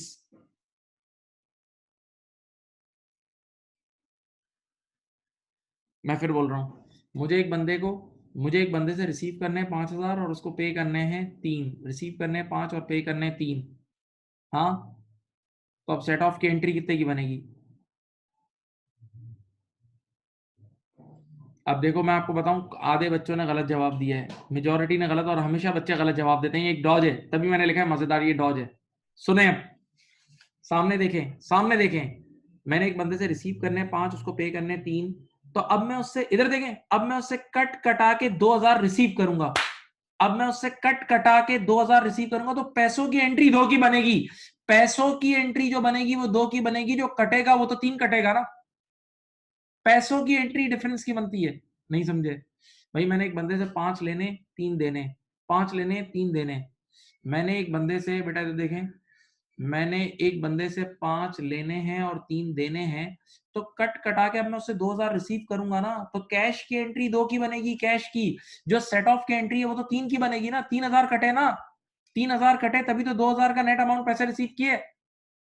नहीं समझे? तो याद रखना, ये डॉट सुनो, आज के बाद कभी भी 2 बैलेंस गिवन हो ना, तो ये एक फतवा दे रहा हूं, लोअर की सेट ऑफ की एंट्री बनती है। एक 5 और 3 गिवन है ना, तो लोअर की बनती है, लोअर की सेट ऑफ की एंट्री बनती है, लोअर की सेट ऑफ की एंट्री बनती है। याद रखना इस बात को, ये बड़ी एक डॉज है यार। 5 लेने हैं और 3 देने हैं, तो अब कट कटा के 2 ले लूंगा, तो कैश की एंट्री 2 की बनेगी, पैसों की एंट्री 2 की बनेगी। जो कटा वो तो 3 है ना, जो कटा जो ऑफसेट हुआ वो तो 3 है ना। तो जब भी 2 बैलेंसेस गिवन हो तो लोअर की एंट्री बनाना, याद रखना, ये डॉज होता है। अच्छे अच्छे वो गिरा देते हैं ये लोग।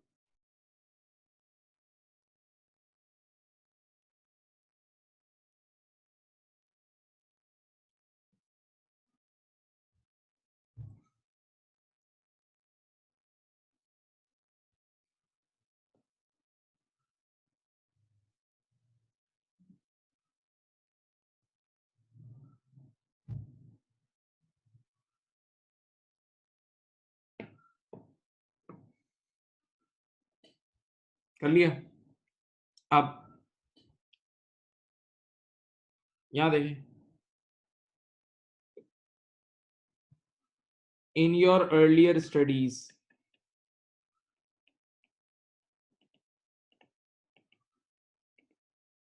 वी स्टडीड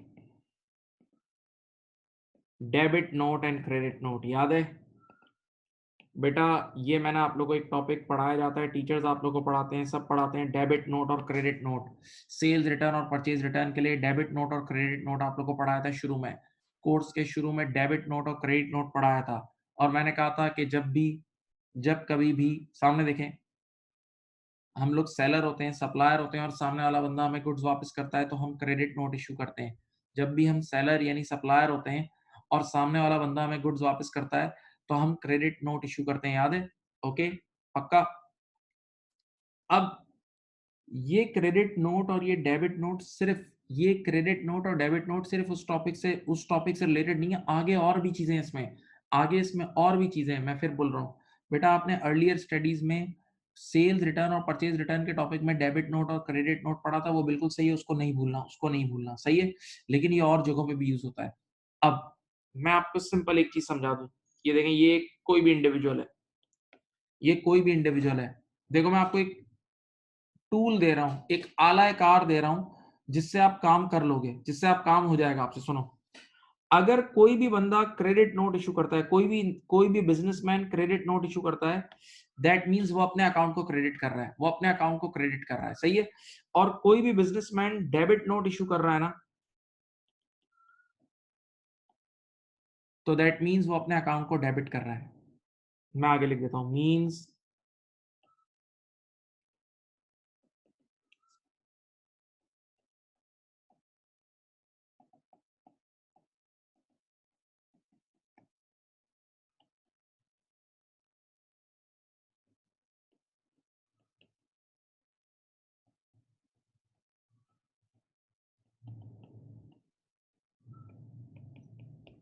ये पहले लाइन लिख लो। और ये लाइन उन बातों से भी लिंक्ड है जो आपको पहले पढ़ाए थे। पहले तो मैंने आपको एक बार डेबिट नोट और क्रेडिट नोट आप लोगों ने पढ़े हुए हैं, परचेज रिटर्न और सेल रिटर्न के साथ बेसिक्स में पढ़े थे, याद है। अब इसको ये लाइन भी लिखो, और मैं तुम्हें और चीजें बता दूं जो एग्जाम में आती है। कभी कभार एग्जाम में वो इस तरह की चीजें पूछते हैं, लिखो, मैं समझाता हूँ, बड़ी अच्छी चीज है। ये लिख लो, अगर कोई पार्टी क्रेडिट नोट इशू कर रही है, इसका मतलब वो अपने अकाउंट को क्रेडिट करेगी।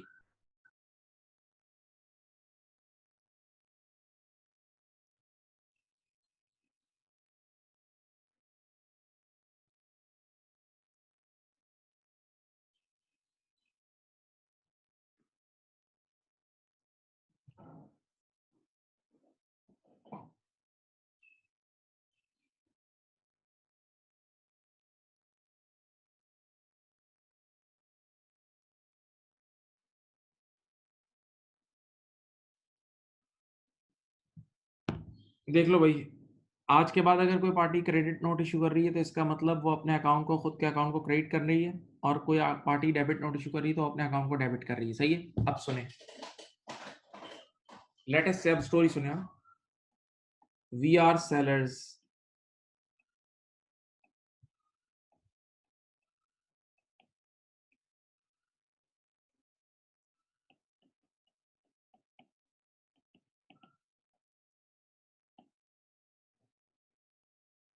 सामने देखें बेटा, हम लोग सेलर्स हैं और हम लोग स्प्लिट यूनिट बेचते हैं। बेटा मेरी तरफ देखना, अब ये सब टेक्निकल चीजें हैं, यानी ये हर आम आदमी, हर आम नॉर्मल बच्चे को ये नहीं आती होती बातें। अगर ये सीख गए तो बेहतरीन तरीके से किट वगैरह सॉल्व होगी और चीजें सॉल्व होंगी। देखो बेटा, मेरी एक शॉप थी और मैं एसी स्प्लिट यूनिट बेचा करता था। मेरी तरफ देखें, मेरी एक शॉप थी और मैं स्प्लिट यूनिट बेचा करता था, सही है। अच्छा, आपको पता है, जब आप स्प्लिट यूनिट किसी को बेचते हो ना, तो उसकी ट्रांसपोर्ट कॉस्ट भी लगती है। आप एक तो स्प्लिट यूनिट बेचते हो, समझ लो 50,000 रुपए का, 50,000 रुपए का एक स्प्लिट यूनिट है। और आप कस्टमर के घर पे डिलीवर कराते हो, तो 2,000 रुपए की ट्रांसपोर्ट कॉस्ट भी लगती है। 2,000 रुपए की ट्रांसपोर्ट कॉस्ट भी लगती है। तो एक नॉर्मल सा उसूल है मार्केट में, बहुत सारे सेलर्स ऐसे हैं कि जो अपने कस्टमर से स्प्लिट की प्राइस भी चार्ज करते हैं और वो ट्रांसपोर्ट कॉस्ट भी चार्ज करते हैं। हम लोग भी अपने इंस्टीट्यूट में एसी लगवाते हैं, तो इसी तरह होता है, ठीक है। तो अब मैंने अपने एम्प्लॉयज को बोला हुआ था कि भाई इधर देखो, मैंने अपने एम्प्लॉयज को बोला हुआ था, भाई 50,000 रुपए का एसी बेचना है और 2,000 रुपए की ट्रांसपोर्ट कॉस्ट भी कस्टमर से लेनी है, यानी 52,000 लेने हैं। कितने लेने? 52,000, ठीक है। अब इस बार क्या हुआ, मैंने अपने एक कस्टमर को एसी डिलीवर कर दिया, मैंने अपने कस्टमर को एसी डिलीवर कर दिया और उसके उसकी प्रेमिसेस पे डिलीवर कराया। तो 50,000 रुपए का एसी था, 2,000 रुपए की ट्रांसपोर्ट कॉस्ट थी, ठीक है। लेकिन मेरे एम्प्लॉयज इतने बेवकूफ थे कि जल्दबाजी में उन्होंने सिर्फ 50,000 की इनवॉइस बना के भेजी। 50,000 की इनवॉइस बना के भेजी, सही है। उसने उन्होंने सिर्फ एसी की इनवॉइस बना के भेजी, जबकि मुझे कस्टमर से एसी के पैसे भी लेने और वो जो गाड़ी वाले ने ट्रांसपोर्ट कॉस्ट 2,000 की लिए वो भी लेने। तो मुझे तो 52 लेने थे। मेरे बेवकूफ एम्प्लॉयज ने सिर्फ 50,000 की इनवॉइस बना के भेज दी। मेरे बेवकूफ एम्प्लॉयज ने सिर्फ 50,000 की इनवॉइस बना के भेज दी। अच्छा, मेरी आदत ये है कि मैं एक्टिव आदमी हूँ, तो मैं रोज अपने अकाउंट चेक करता हूँ। तो मैं नेक्स्ट डे आया, मैंने चेकिंग शुरू की। तो मैंने कहा ये 50,000 रुपए की इनवॉइस किसकी है? तो उसने बोला यार वो गफूर भाई को 50,000 की इनवॉइस भेज दी। मैंने कहा तुम्हारा दिमाग खराब है? गफूर भाई से 50,000 भी लेने और 2,000 रुपए का वो ट्रांसपोर्ट कॉस्ट भी तो लेना है। तुमने सिर्फ 50,000 रुपए की इनवॉइस भेजी, यानी मेरे एम्प्लॉय ने सिर्फ 50,000 का रिसीवेबल बुक किया, जबकि उसूलन रिसीवेबल बुक होना चाहिए था 52 का। मेरे एम्प्लॉइज ने 50,000 की इनवॉइस बना के भेजी तो रिसीवेबल 50,000 का बुक हुआ ना, जबकि उसूलन रिसीवेबल बुक होना चाहिए था, रिसीवेबल बुक होना चाहिए था कितने का, 52,000 का, 52,000 का रिसीवेबल बुक होना चाहिए था, 52,000 का रिसीवेबल बुक होना चाहिए था, रिसीवेबल बुक होना चाहिए था। तो अब मुझे 2,000 रुपए का और रिसीवेबल बुक करना है ना, मुझे 2,000 रुपए का और रिसीवेबल बुक करना है, यानी मैंने 2,000 से कम रिसीवेबल बुक किया है, मेरे एम्प्लॉइज ने 2,000 से कम रिसीवेबल बुक किया, तो अब मैं 2,000 से रिसीवेबल बढ़ा दूं, अब मैं 2,000 से रिसीवेबल बढ़ा दूं, 2,000 से रिसीवेबल बढ़ा दूं, हाँ मेरी तरफ देखें, तो रिसीवेबल बढ़ाने के लिए मुझे रिसीवेबल के अकाउंट को डेबिट करना होता है ना, रिसीवेबल बढ़ाने के लिए मुझे रिसीवेबल के अकाउंट को क्या करना होता है, डेबिट। तो अब मैं इशू करूंगा debit note. Now I will issue debit note of 2,000 to customer. मैं अपने कस्टमर को 2,000 का डेबिट नोट इशू करूंगा, इसका मतलब मैं कस्टमर को बोलूंगा भाई ये 2,000 रुपए मैं इनवॉइस में लिखना भूल गया था, अब मैं 2,000 रुपए तुमसे और मांगता हूँ, यानी मैं अपने रिसीवेबल को 2,000 से बढ़ा रहा हूँ, मैं अपने रिसीवेबल को 2,000 से बढ़ा रहा हूँ, सही है।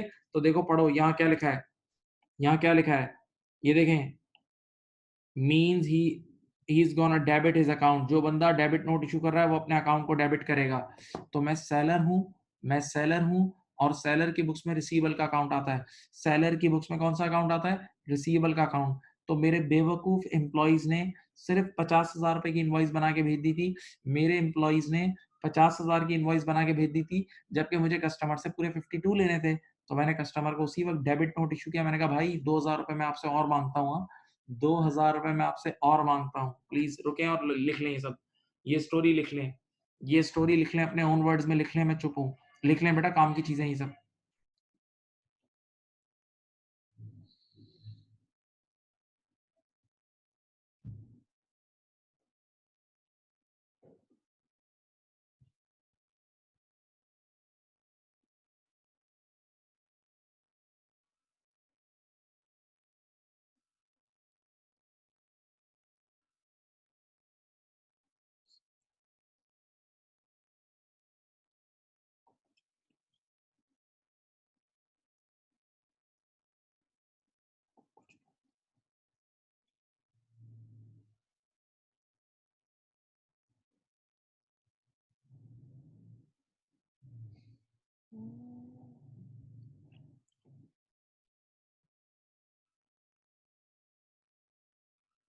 बेटा लिख लें।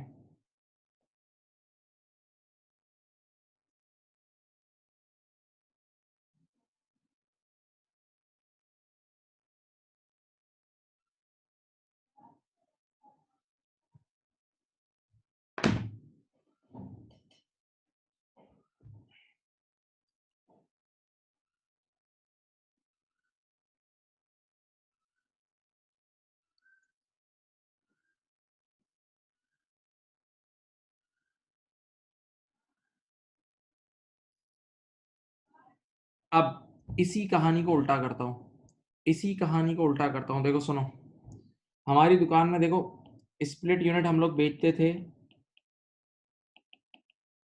50,000 रुपए का, और ट्रांसपोर्ट कॉस्ट लगती थी 2,000 रुपए की।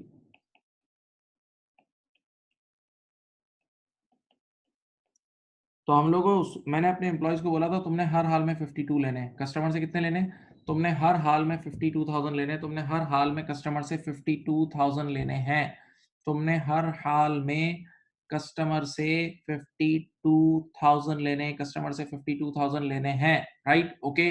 नाउ मेरी बात सुने, लेकिन अचानक से मुल्क में रिसेशन आ गया, मुल्क में बहुत ही मंदी आ गई, हालात खराब हो गए, बिल्कुल बेकार, बिजनेसेस चल ही नहीं रहे थे, सही है। तो अब मुझे भी थोड़ी पॉलिसी चेंज करनी थी, तो अब मैंने अपने एम्प्लॉइज को बोला यार अब आज के बाद क्या करना बताऊं, इधर देखो, इधर देखो, कस्टमर से सिर्फ 50,000 रुपए लेना, हम लोग ट्रांसपोर्ट कॉस्ट अपनी जेब से देंगे, आज के बाद कस्टमर से कितना लेना, 50,000 लेना, ट्रांसपोर्ट कॉस्ट हम लोग अपनी जेब से देंगे, सही है। लेकिन पिछले कई सालों से हम लोग 52 ले रहे थे, अब मैंने अपने अपने एम्प्लॉइज को अनाउंस किया अब 50 लेना भाई, अब ज्यादा नहीं लेना, ठीक है। लेकिन एम्प्लॉइज की कई सालों की आदत भी थी ना, तो एक दिन एक एम्प्लॉय ने क्या हरकत की बताऊं, कस्टमर को 52 की इनवॉइस बना के भेजी, invoice sent to customer is equal to 52। Customer को 52,000 की इनवॉइस बना के भेज दी। कस्टमर को 52,000 की इनवॉइस बना के भेज दी, सही है। यानी जब 52,000 की इनवॉइस बना के भेजी होगी तो रिसीवेबल भी 52,000 का बुक कर लिया होगा। बेटा जब हमने 52,000 की इनवॉइस बना के भेजी होगी तो हमने रिसीवेबल भी 52 का बुक कर लिया होगा, सही है।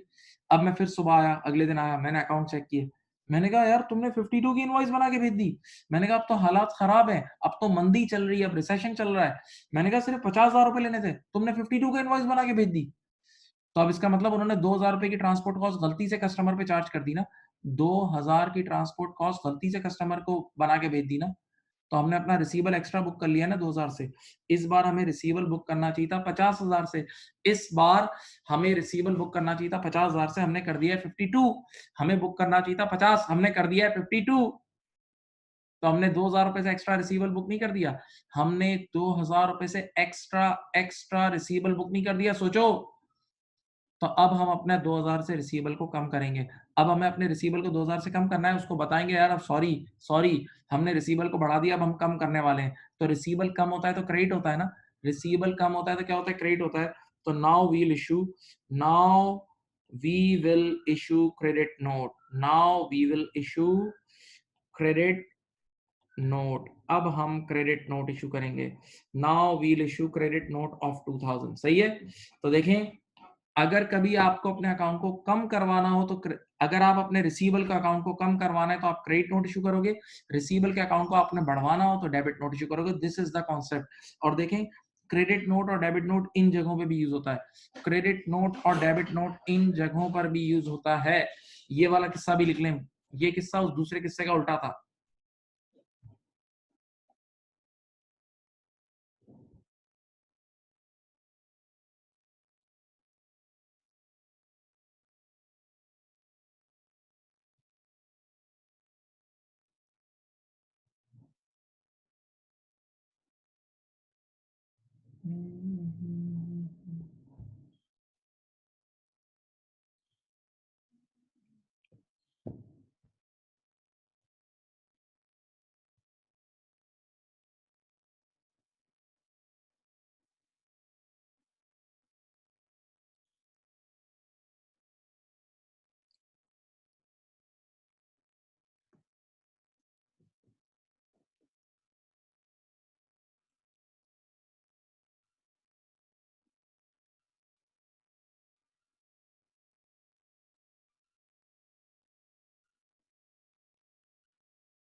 चले, लिख लिया बेटा, पता है, लिख लिया।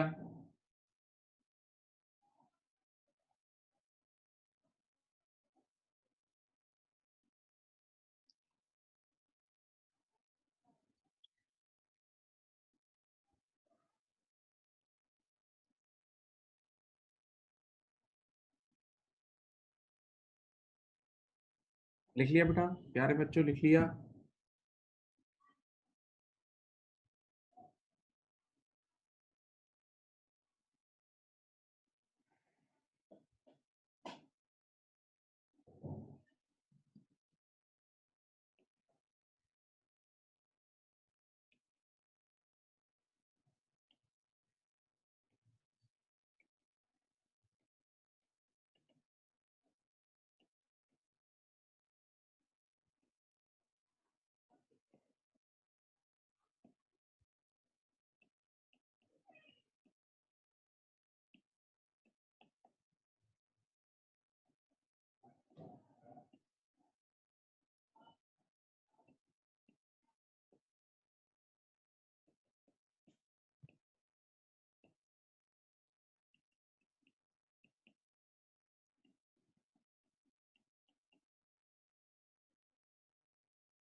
बेटा ये एक छोटा सा टॉपिक है, ये एक छोटा सा टॉपिक है। आपकी बुक में जो लोग बुक रीडिंग करेंगे, वैसे बुक रीडिंग सब पे फर्ज है। हाँ, ये याद रखना, बुक रीडिंग पूरी बीपीपी वाली आप लोगों पे फर्ज होती है, ठीक है। अब सुने, एजेड डेटर एनालिसिस। बेटा जब आप क्रेडिट सेल करते हो ना, क्रेडिट सेल करते हो तो उधार वाले कस्टमर से पैसा निकलवाना एक बड़ा मसला है। जब आप क्रेडिट सेल्स करते हो तो जिन लोगों को आपने क्रेडिट सेल्स किए उनसे पैसा निकलवाना एक बहुत बड़ा इशू है। उनसे पैसा निकलवाना एक बहुत बड़ा इशू है, तो भाई उन पर नजर रखनी पड़ती है। उनको बार बार रिमाइंडर्स भेजने पड़ते हैं। आपको पता है, ये हकीकत कह रहा हूँ, यानी मैं बस बिल्कुल रियल बात कर रहा हूँ, कहना नहीं चाहिए, लेकिन ये वो दौर आ चुका है कि आप किसी को उधार पे माल देते हो ना, तो बस उनके जेबों से जाके पैसे निकालने पड़ते हैं। इतना मुश्किल है, इतना पीछे पड़ पड़ के लोगों से पैसे निकलवाने पड़ते हैं। ये हकीकत है, this is a very bitter truth. ये एक तल्ख हकीकत है, ठीक है। तो जब आप क्रेडिट सेल कर रहे होते हो तो आप अपने आप को एक्टिव रखते हो कि भाई आपने किस तरह पैसे निकलवाने हैं। तो इसीलिए आप एक चीज बनाते हो, aged debtor analysis. Aged debtor analysis का मतलब आपके पास ये पता होना चाहिए कि कौन सा रिसीवेबल कितने दिन से ड्यू है, कौन सा डेटर कितने दिन से ड्यू है, कौन सा डेटर कितने दिन से ड्यू है, कौन सा डेटर कितने दिन से ड्यू है। बात सुने, इधर देखें, देखो मैंने पहली फील्ड लिखी है 0 to 30 डेज, पहली फील्ड लिखी है 0 to 30 डेज।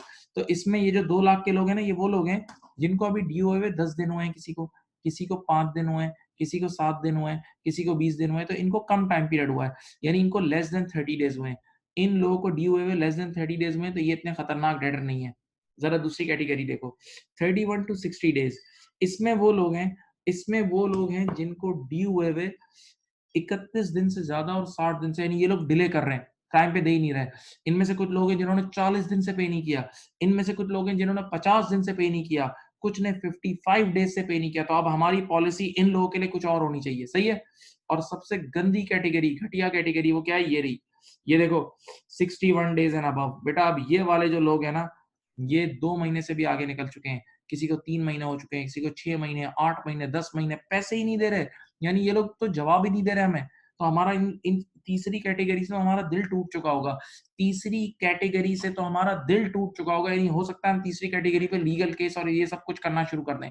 तो देखें, एजेड डेटर एनालिसिस हमें ये बताता है कि कौन सा डेटर कितने दिन से ड्यू है, कौन सा डेटर कितने दिन से ड्यू है, कौन सा डेटर कितने दिन से ड्यू है। Okay, right.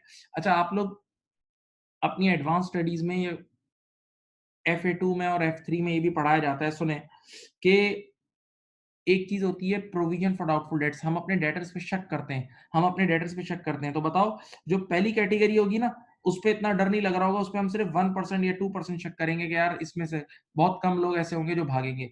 लेकिन सेकंड कैटेगरी, जिन्होंने 31 दिन से ज्यादा और 60 डेज से कम, यानी 2 महीने से ज्यादा, 2 महीने से ज्यादा खींच चुके हैं, तो उनपे हो सकता है हम 10% शक करें। और तीसरी कैटेगरी, जिन्होंने 2 महीने, ये जो 61 डेज एंड अबव वाली, ये तो देते ही नहीं है, ये तो जवाब ही नहीं दे रहे हमें, ये तो भाग गए समझ लो। तो हो सकता है हम इन पे 50% शक करें, तो हमारा सबसे ज्यादा दिल थर्ड कैटेगरी से टूट चुका होगा।